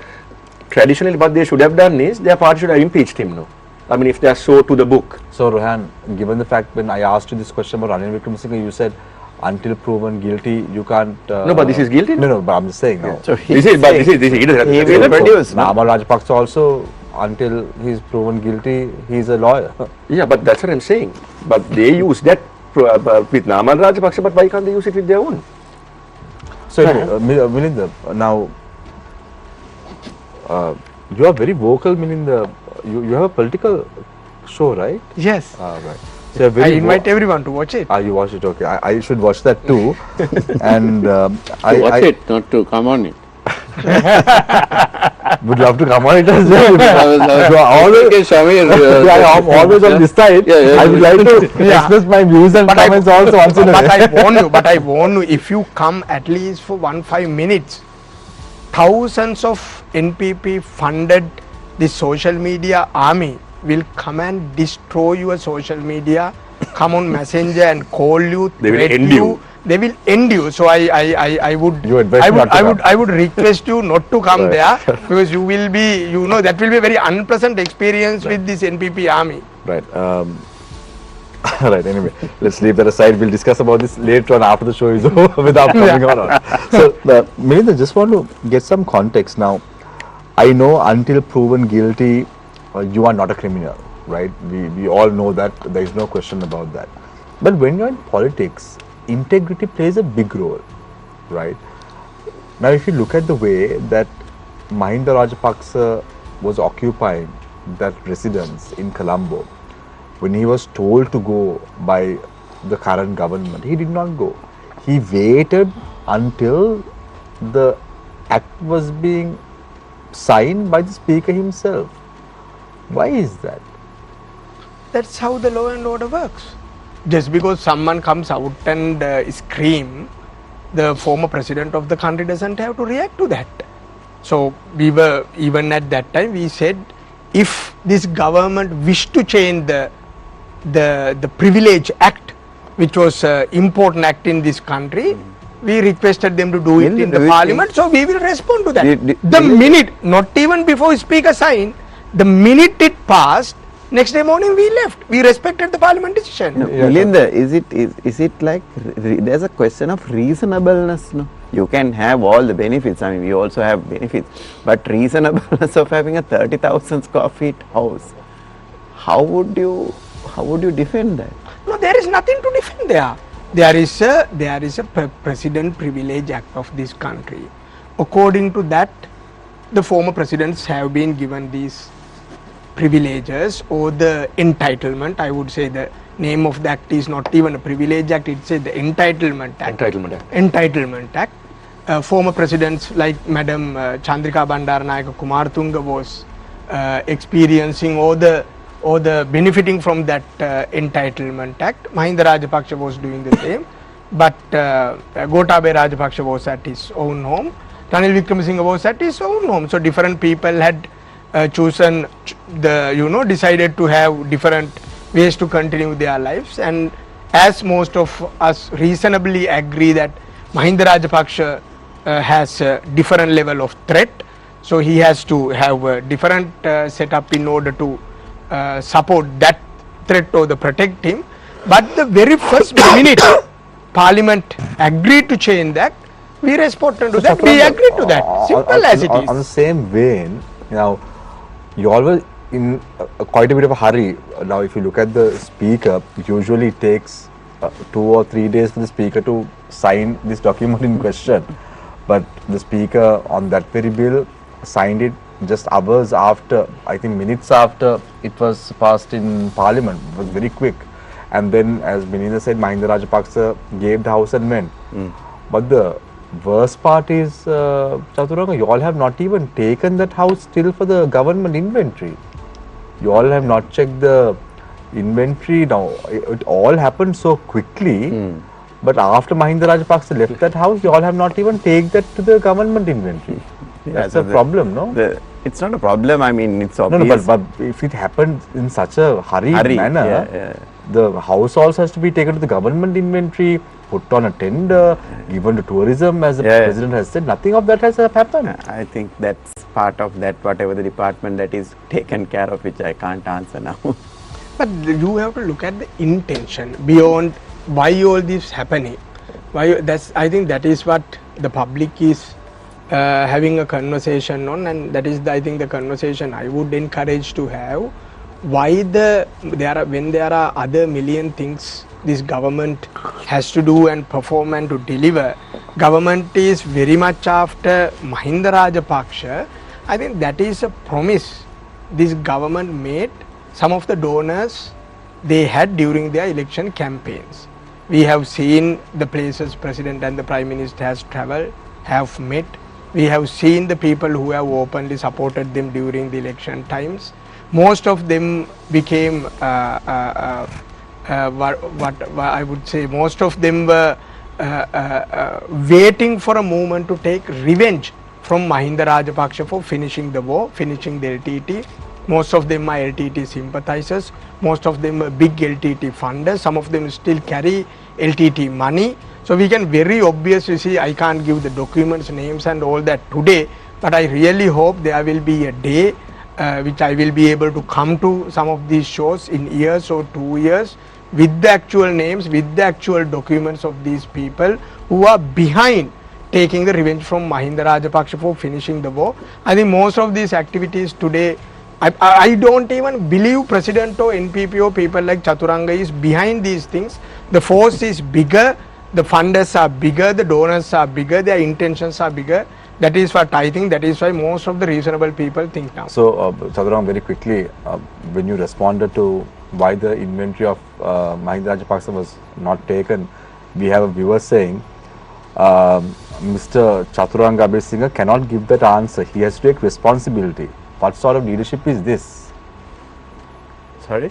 No, when you said that this government has failed to take the inventory to the book. Yeah, I think these are processes, no? I mean, who's accountable for that process has to be accountable, and I can't answer why it has got delayed and all that. So I think it should have happened fast, and it should happen fast, and because our policy is what we are doing.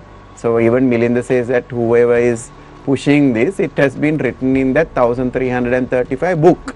So we are doing whatever possible in that book to clear that, strike those off. So whichever is possible, we will end each of those promises. So Milinda, I have a question for you now. I don't know whether you remember, there was a book authored by Mahinda and Abeysinghe about the big rogues of this country after the 2015 elections. Do you remember? Because you are an author yourself, right? 3 books I have published. No? So you must. I invite you to read that too. Have you, like you all are watching my show. I'm scared to. That you will not have.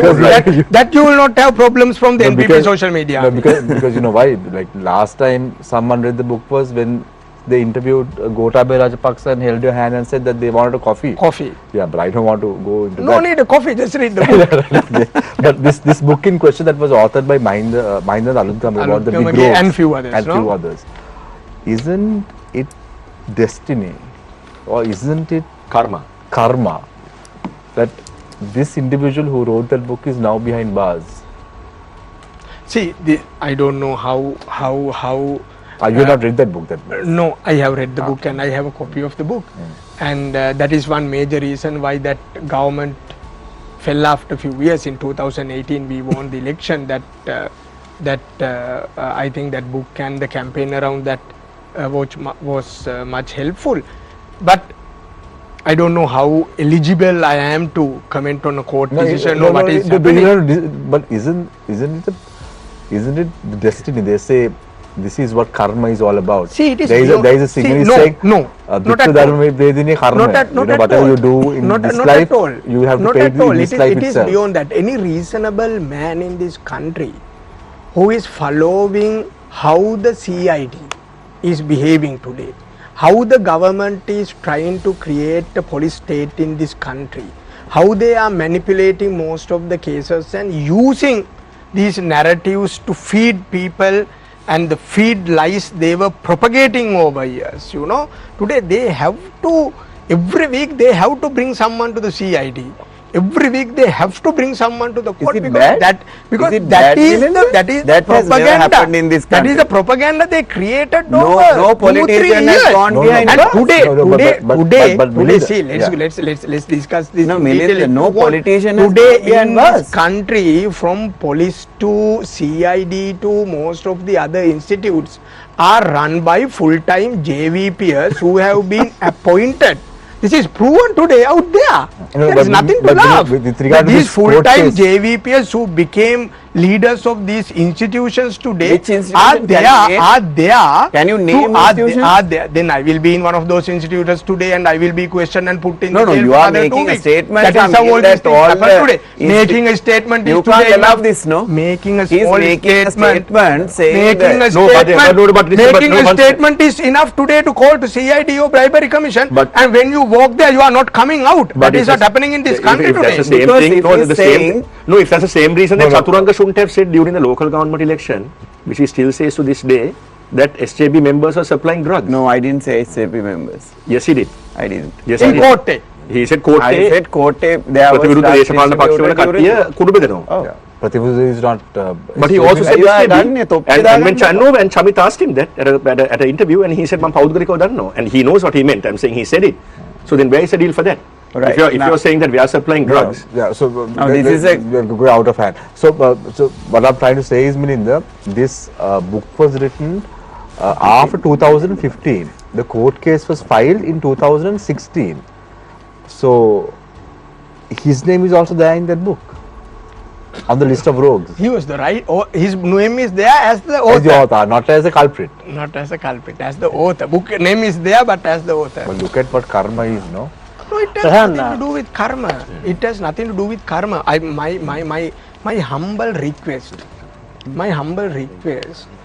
We have to objectively look at how the institutions are politicized today to feed the propaganda of NPP, which they have been. Today they are maintaining a monster of this country because they said when they come to power, you know, the whole picture they gave is from the very next day, Mahinda Rajapaksha will be in jail. The other day, Namal Rajapaksha will be in jail.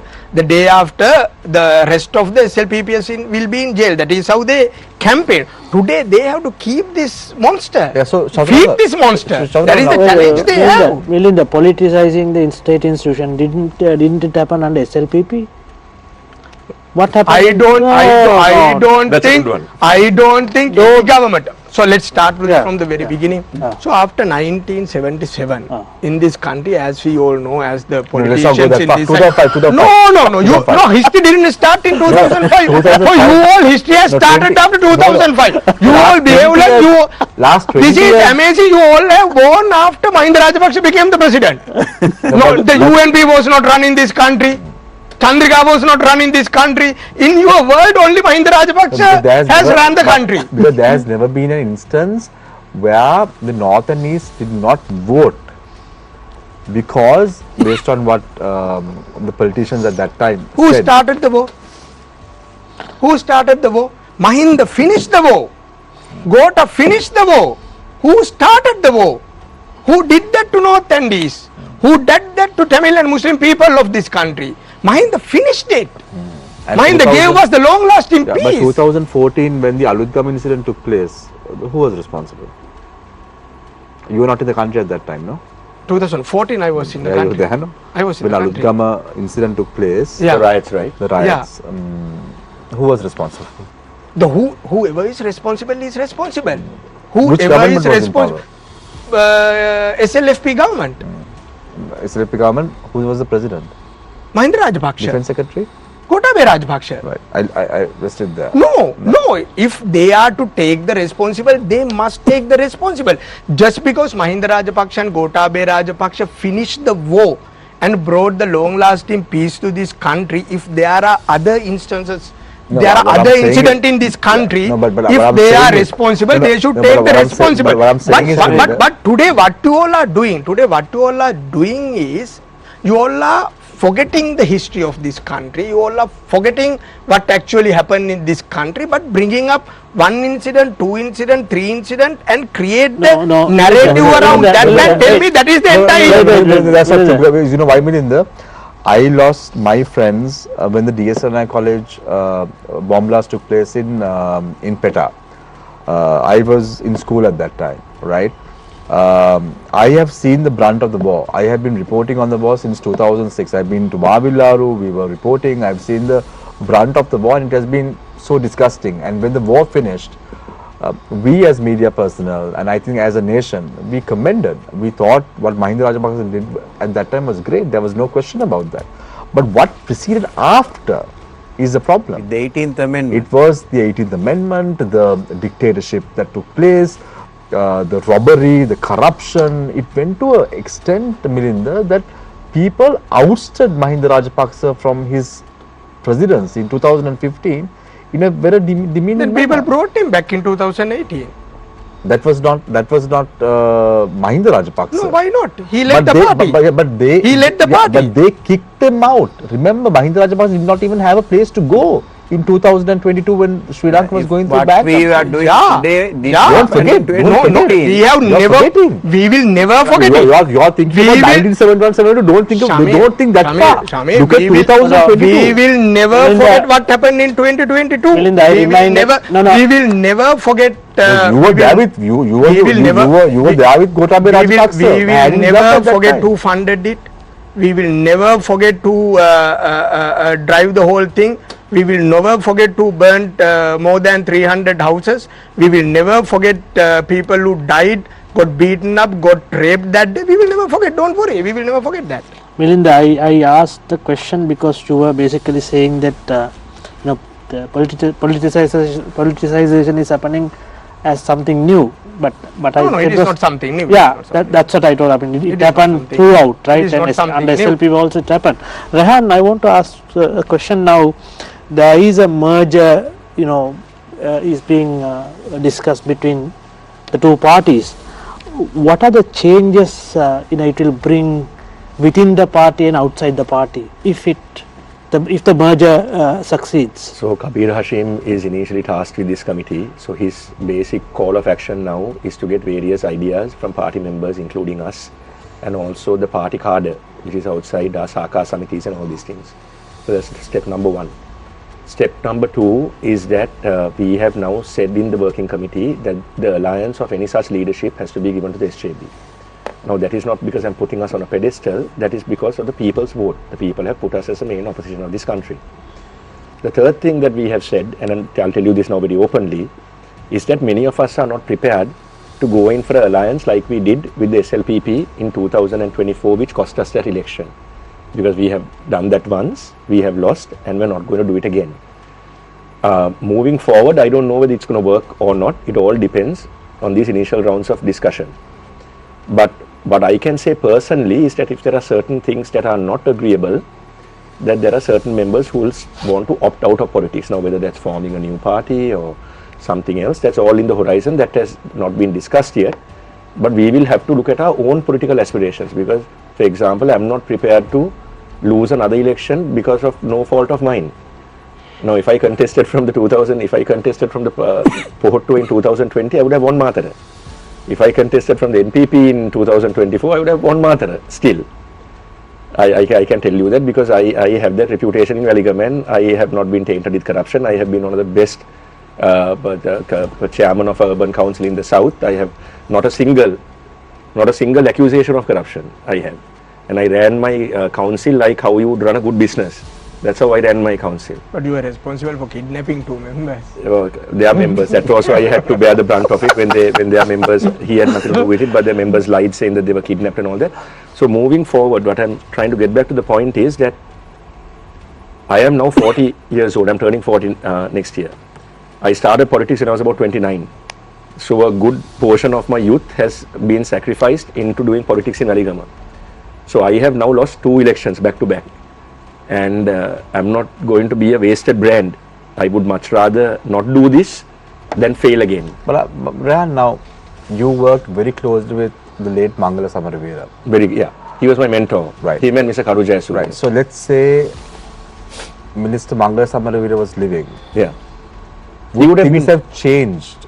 He would have gone on his own. SJB. He would have gone on his own route, and I think he would have run for president of this country. Right. So Just one question to would have Rehan. supported Rehan, him, no? Of course. It's been over a year since the presidential election.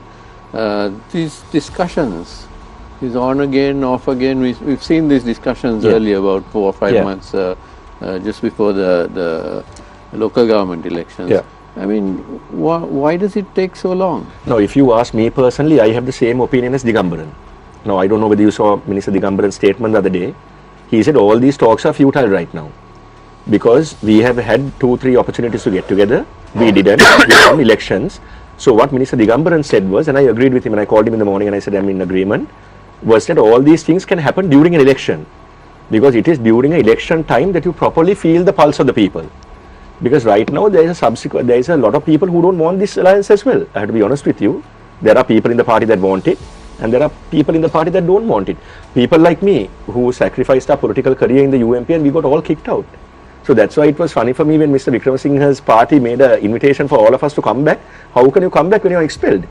But they said that they revoked that, no? That They can't do that because now that itself was a dooser they bowled at us, no? Because once you're a member of one political party, you can't technically be a member of another political party. So it is a very symbolic thing they did. But what is the point? Because 2000, close to I think 1200 members were fired by the UMP. And I had one more year in my term and I got fired, all because I wanted Mr. Sajid Premadasa to be the candidate of the party. So now... And now you have to hold a candle to Ranil Wickremesinghe. I want to tell you frankly, there has not been a single time that I sided with the party during this Mr. Ranil Wickremesinghe getting arrested fiasco. I was not in court. I didn't attempt to visit him in hospital. He wouldn't have seen me anyway. Because he But there was a attendant, no? He went 8 or 9 times to... Your leader. I don't know. 8 times. 8 times. No, look, he's a very, that's a fault of Mr. Sajid Premadasa. No, He's a not the leader. I'm saying attendant. No, wait, because I'm telling you, Mr. Sajid Prema, he said that, no, so don't try to be funny now. You know he said that, right? He went there 8 or 9 times. I can tell you. No, I'm not. The board attendant had gone 8 or 9. You're playing a dirty one here. No. I am saying there was a board attendant who had No, gone 8 or 9 times. but he went. But that is actually a hallmark quality of Mr. Premadasa. Who? The guy that you called attendant who was not an attendant. No. I'm saying the attendant. Who are you referring to? Tell me. Okay, so I'm not talking about the person you're talking about. You must be talking about Siripala. I'm talking about Mr. Sajid Premadasa. Okay. So Sajid Premadasa has gone 8 times. No, he went about 7-8 times. But one thing is that he's a very human leader. He may be having leadership flaws and all those things. We all agree. Which leader is perfect? There is no leader that is perfect. I'm not perfect. Chathuranga is not perfect. You're not perfect. The 3 of you all are not perfect. 9 of them are perfect. But Shamil, I told you to take that into the equation. But if that's the case, Shamil, don't get me wrong. If he wants to be humane and all that, he should find another job. But can I also? Why politicians can't be human? No. I'm saying that is not. But Shamil, I just want to ask you. When you are running a country, when you are running a business, you must be knowing, Rehan. You have to take tough decisions. You have to be principled. Absolutely. If you are not principled, you can't run a country. No. If you are not principled, you can't run a business. No, you're right. So it applies to whoever you're saying went and visited Ranil Wickremesinghe. If he is not principled enough to understand what his constituencies wants from him, but I want to. I don't know who you are referring to is not suitable to lead the country. Okay, but then. But you can. Okay, but then now you ask me. Now you ask me something. But I want to. I know I'm not supposed to counter ask you a question. But I also want to ask you all in 2019, who could have beaten Gotabaya Rajapaksha? Am I entitled to answer? Yeah, of course. Am I supposed to answer? So in this show. So I know it's the topic. Sorry, the format. But can you tell me who could have beaten Gotabaya Rajapaksa? Who could have beaten Gotabaya Rajapaksa during that election in 2019? No, right. So you okay, so I have to be social. No problem. Okay, so I have to be. Okay, so that 2019. Now, when you all spoke about these leadership issues, Shamil, you also gave. Understand. So let's rest that case for a while. Now I want to ask Chathuranga a question about these statements. Chathuranga, now Milinda raised a very important point. Now I want to ask you a question very directly. Are you an individual who believes in free speech? Yeah. 100%. He went to the cops, no? To the CID. Now, Yeah. if you believe in free speech, why did you say that you go to the CID on matters relating to a statement? Now this is evident to what Milinda is saying. If you make a statement against the government, you may be called to the cops. No, So I think where is the false free speech statements, free speech and false statements are two different things. No? So I went to CID for false statements. What are the false statements? So there were newses that was created which I have never told. Even last week there was something like that done by the. But what sort of content? Huh? What sort of content was that? So content. Was it that you were a drug dealer, or you were a rapist, or you were an extortionist? It's basically Chathuranga Abeysinghe said something which I have never told. So that is what they used to kind of propagate. Now, last week there was a post saying that I have told that if somebody puts that funny emoji on my FB account, that I would go to CID. Chathuranga said this. It's funny, no? Right? It's so these are false statements. But it's funny, no? No, but I'm just asking. So there were false statements at that time. Are you in a position to take everyone to the CID who makes false statements against you? I think when the law is passed again with the correct amendments, we should be able to, all of us, because nobody should be allowed to. So this is online, right? Yeah, online. Who did you did you vote in favor of the Online Safety Act or did you vote against the Online Against. Safety Act? But now you are taking all the benefits in that. No, we can't. No, that is why it's stuck. Because now the bill has to be either amended. Yeah, but you went to the CID based on that, no? Huh? You went to the CID based on that bill. We asked for a. Now I'm asking you, if you all see now you all are now don't cherry pick. Yeah. If you voted against a particular bill in question, why are you using the same Because bill that is on the your only benefit? law that is existed. But didn't they vote against the PTA? And that's why I want to ask him, Chathuranga, do you know who Mohammed Sulail is? Have you heard of who this guy is? Yeah. Who is he? Journalist. No. Mohammed Sulail was a 24-year-old pilot who was arrested for putting anti-Israel comments under the PTA, who was detained for 9 months. 9 months of that boy's life, he was behind bars. This is from Mavanella, right? Dehiwala, but he got caught in Mavanella. Yeah. Okay. And he was released saying that there were no evidence. What is the act that you all used? You all used a PTA. Then do you know who Kanapati Pille Kumaran is?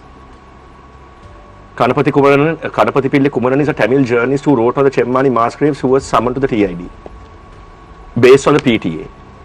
So that's a Chathuranga, you all said that you all don't like these acts, but you all are using the same acts, you all are using the same things that Mahinda That did. is the only law that is in existence until we. No, there are circulars, Chathuranga. You all police can send circulars saying do not use the PTA.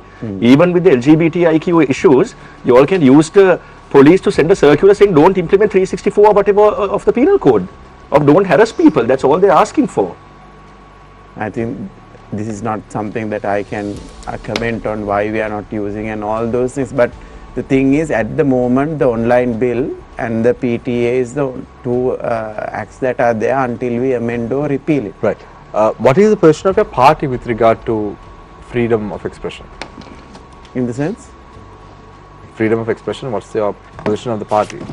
we agree on freedom of expression. So now Vasant Singh also goes to court against 10 Facebook individuals. Yeah.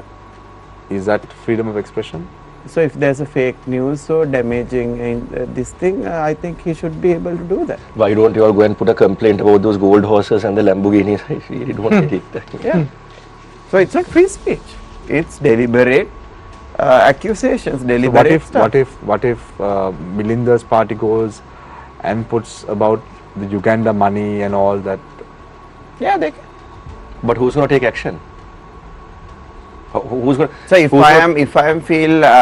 if somebody makes a statement against me which is false, I should be able to take some action. I mean, come on, Chathuranga. Chathuranga, this is not what you especially stood for, Chathuranga. You weren't.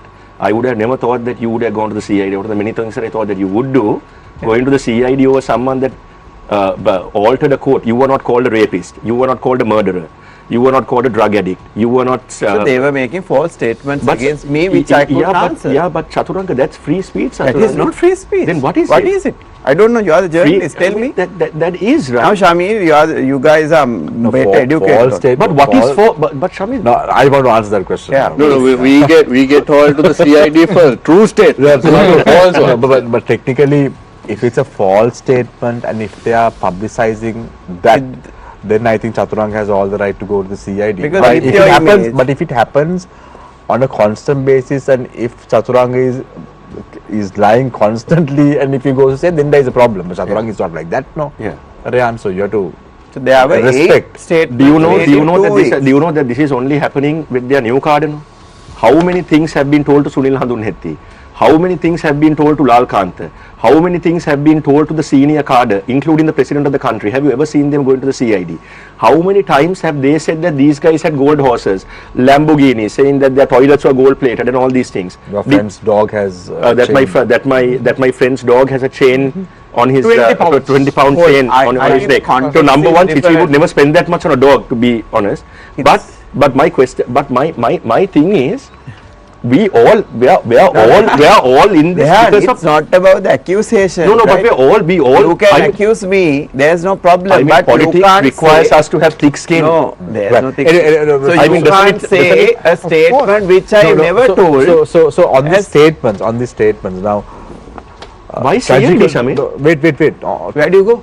Wait, Hirunanga. Nowhere. No, Deal with it. Rehan, just give me a second.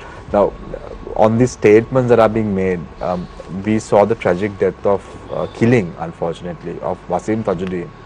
Now, there is information coming to light incriminating members of a certain political party, Milinda. What do you have to say about this? No certain political parties. This whole thing was created, propagated, and has been using over now, I don't know, for a decade, I think almost, to frame Namal Rajapaksha. It's not new. It's how many times this body was taken out. This has been happening over and over. This No, has but if been you're- propagated time to time. so- I really hope at least this time, Yeah, so- at least this time, we will have an answer. Milinda, Namal Rajapaksha, because you mentioned his name, he went on to say that there has to be eternal peace on the demise of Wasim Tajuddin, and he said that it's very sad that even his spirit can't live freely because this government is trying to, use that as a weapon. But my question to you is, if Namal Rajapaksha was so passionate about his friend Wasim Tajuddin, who was playing rugby for Havelocks, why wasn't justice being meted out to him in 2019 when the government was appointed? He was a cabinet minister. Yeah. So why wasn't justice being meted out to Wasim Tajuddin at that Which time? justice? The justice now government, this government has No, to but- show, because they are the one only telling that But this was a murder, this has been so done you like can't that. remember. No, But so it you- was clearly it a was clearly murder. right? That So that- do you agree that it was a murder? How do I agree? No, because the judicial medical officer is saying it's a murder. So then, if that is the case, yes, of course, that is what that time the government wanted their propaganda to be. So No. the things have been No, Milinda, done no, no, no, accordingly. no, no, no, no. So Let's- let's Wasim so let Tajuddin the was clearly government. murdered, and there was a cover-up. That But has how been are you established. all saying That that? has been established. That's- My goodness. Okay, if that has been established, I don't have any problem, because I don't have anything to do with this. I don't have any problem anyone getting caught into this. So if now they have the best CID in the world, they have the best investigators in the world. They are not only catching people in Sri Lanka, they are catching people from all around the world and bringing to Sri Lanka. So I'm very confident that justice will be so served now. my question is, Milinda, I'm a little bit surprised that you being an author of a book and a political commentator and all that, you don't. But I know was whether not. I Wasim was not Tajuddin an was investigator. murdered. No, I was not never an No, investigator. but you So- should know whether it was a murder or not. How? Because you will go on to say that even Rajapaksha was not murdered. No, don't. No, that. See, You see, can't remember that see, also. see, it is completely out of context. This is like how you put the 20 rogues and then put the war into that, and then put the Mahindananda Ludgamge into the equation. So you can bring different cases from here and there and put that into a completely, unequal picture. We all know Lasanta was murdered. And if that's what I'm saying, my position, don't hide that. no, my position is You very are trying clear. to say that I don't even know that Wasim Tajuddin was murdered. No, you're asking us. No, let's say this This game, is on the public domain now. this game, the oppositions and most of the other propagandists have been playing for a very long time now.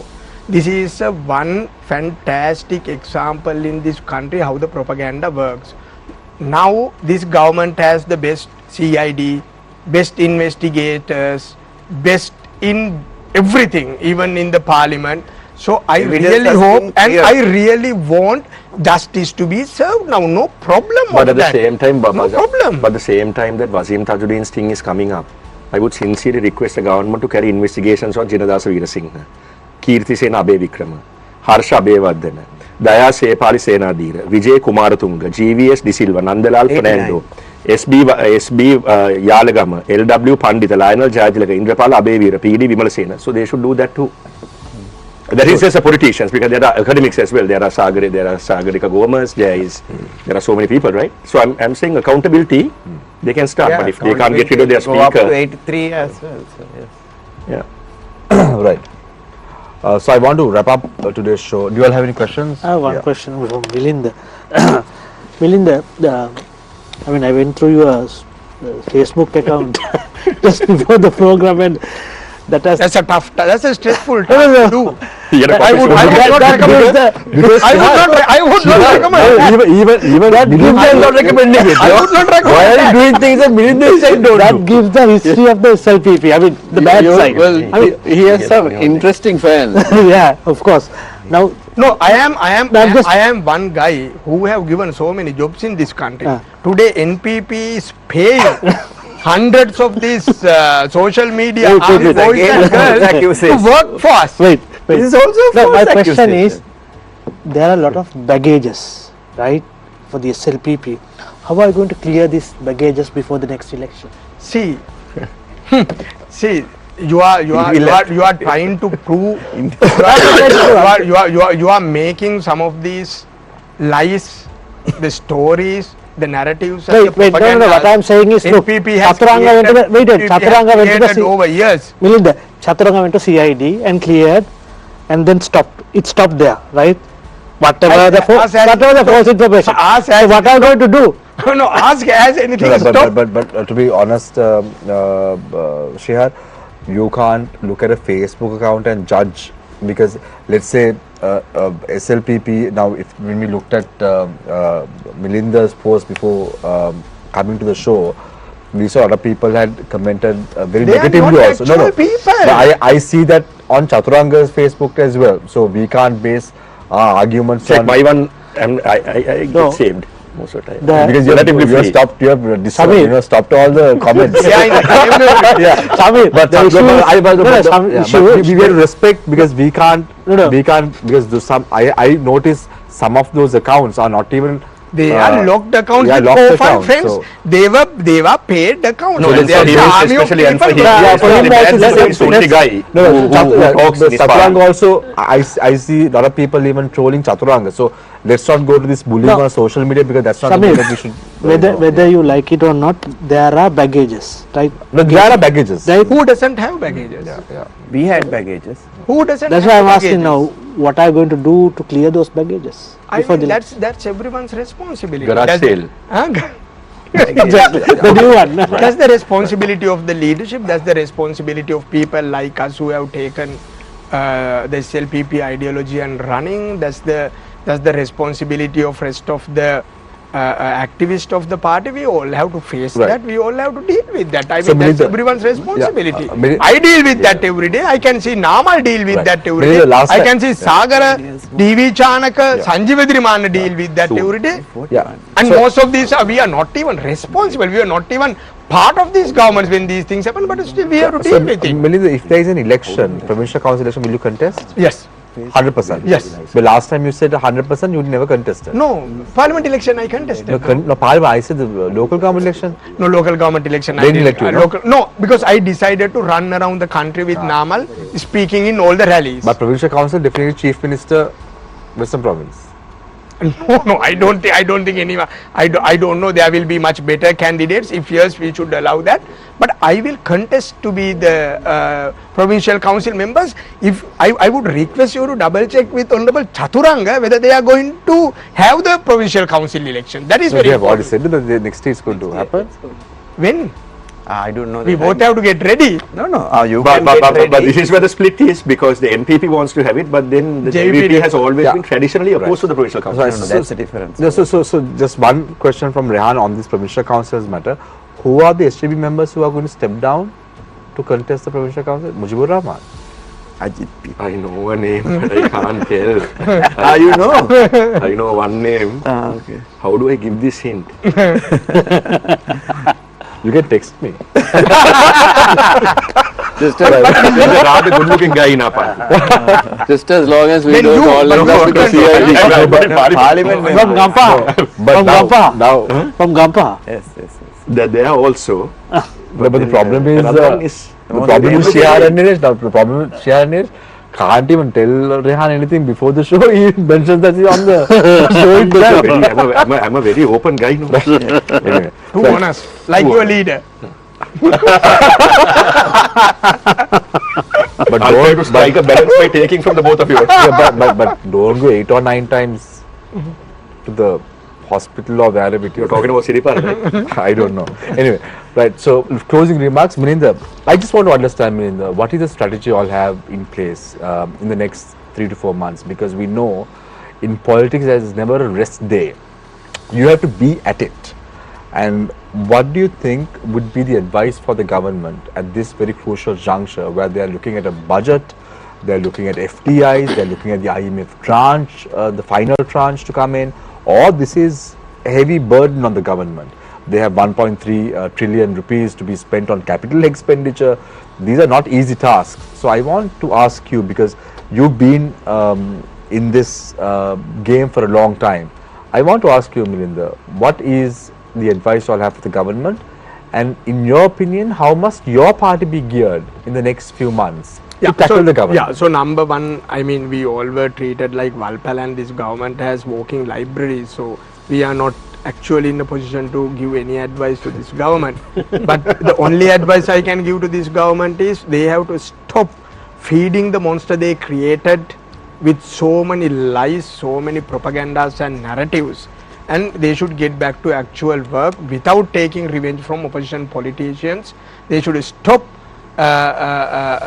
coming after our Facebook accounts and trying to stop what we talk every day. But if you look at SLPP, we are very visible and very open about what we are doing, because we are a very liberal democratic political party. We don't have someone running the political party behind the doors and from one place behind the facade. We are a very open political party. Namal Rajapaksha is running every day. We have a program called Namal Gamata.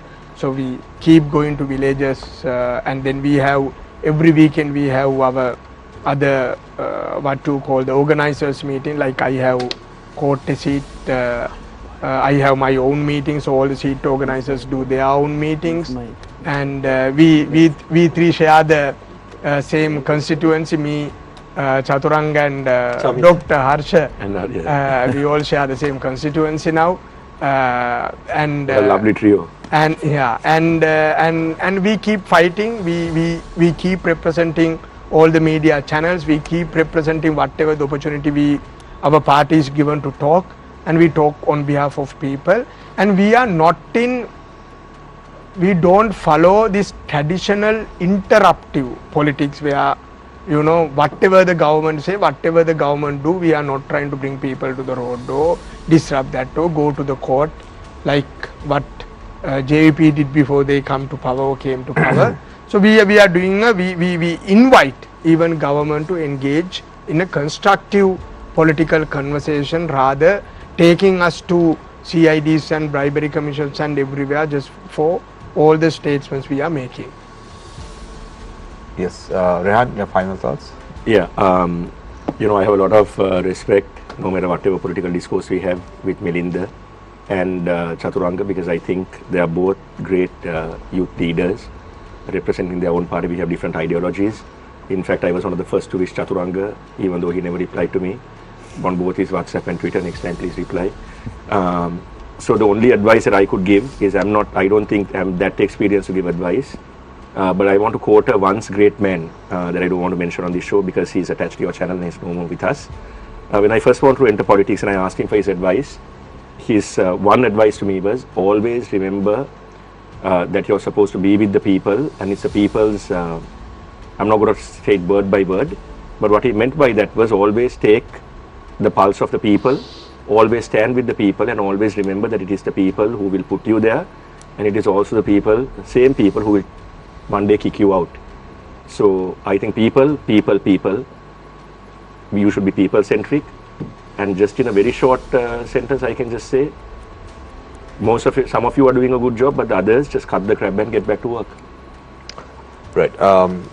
Chathuranga, I'm going to ask you a question because you're representing the government. It's only right if I do ask this question, you can wrap up with that on that basis. When you started off, you said about the 76 years of issues that has plagued the nation and you're trying to now revive. But if you look at the last 10 to 15 years, most of the issues, progressive things that were brought in by governments, you all were on the streets against them. Now you are talking about progression and all that and more.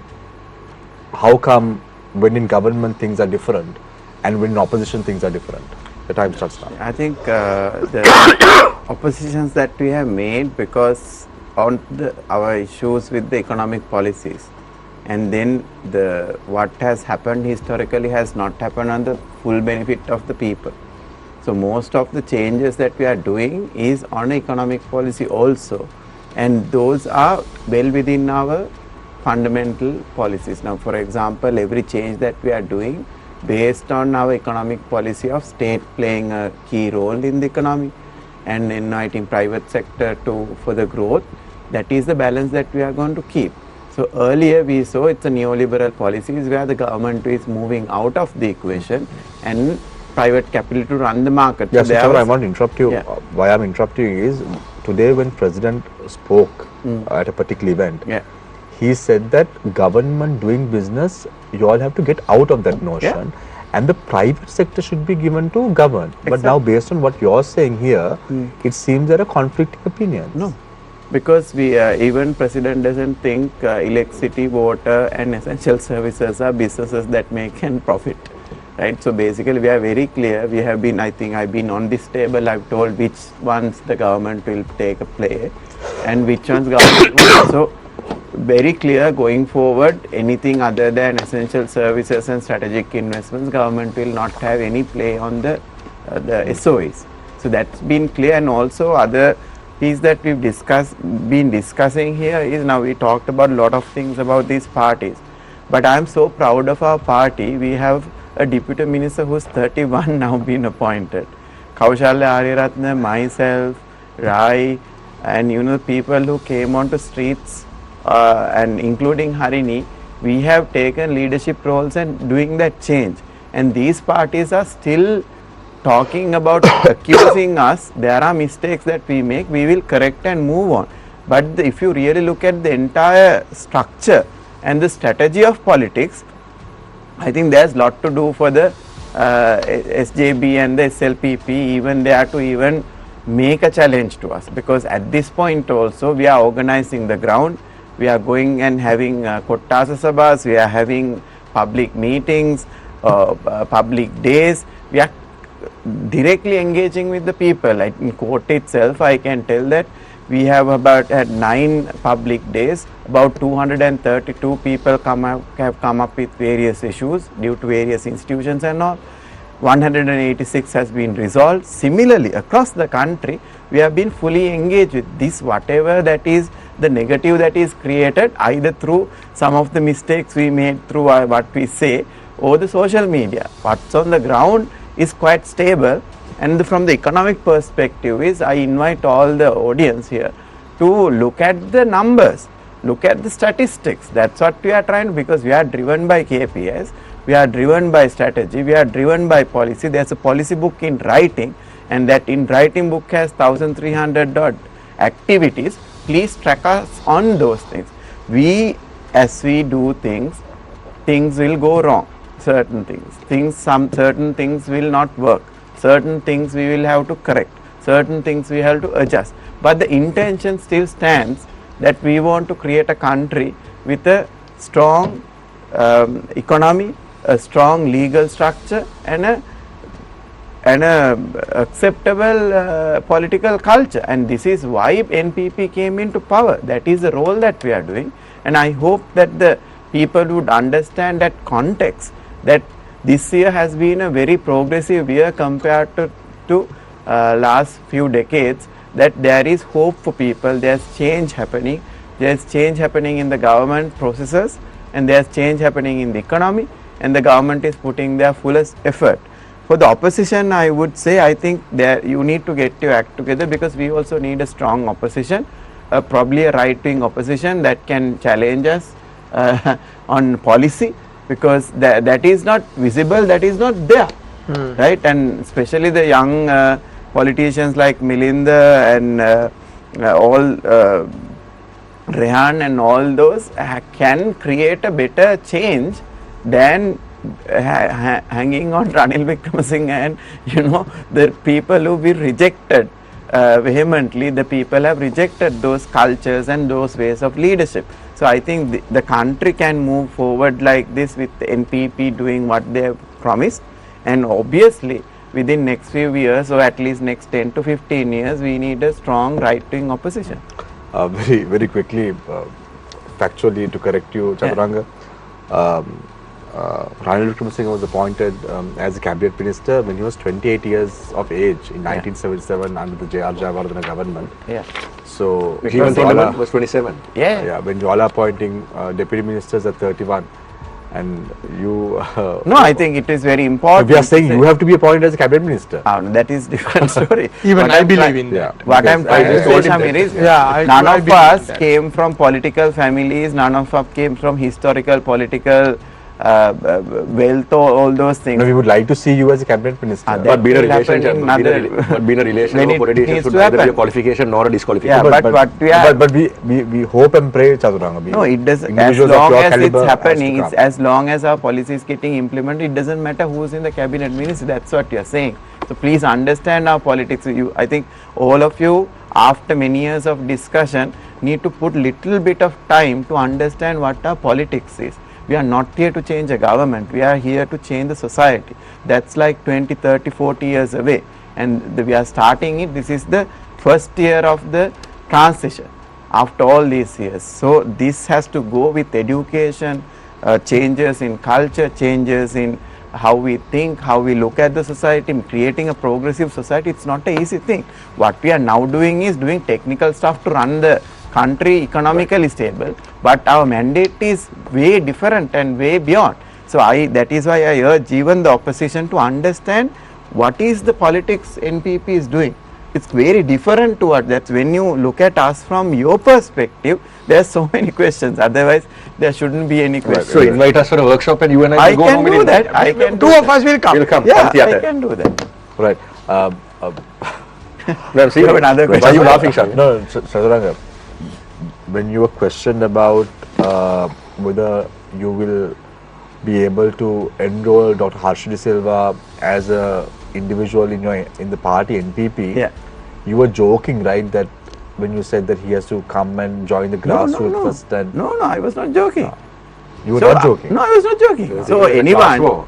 you have to transform. No, you have to transform your thinking. You have to understand how we work. You have to take. I mean, within the party, in the structure, I am at the bottom.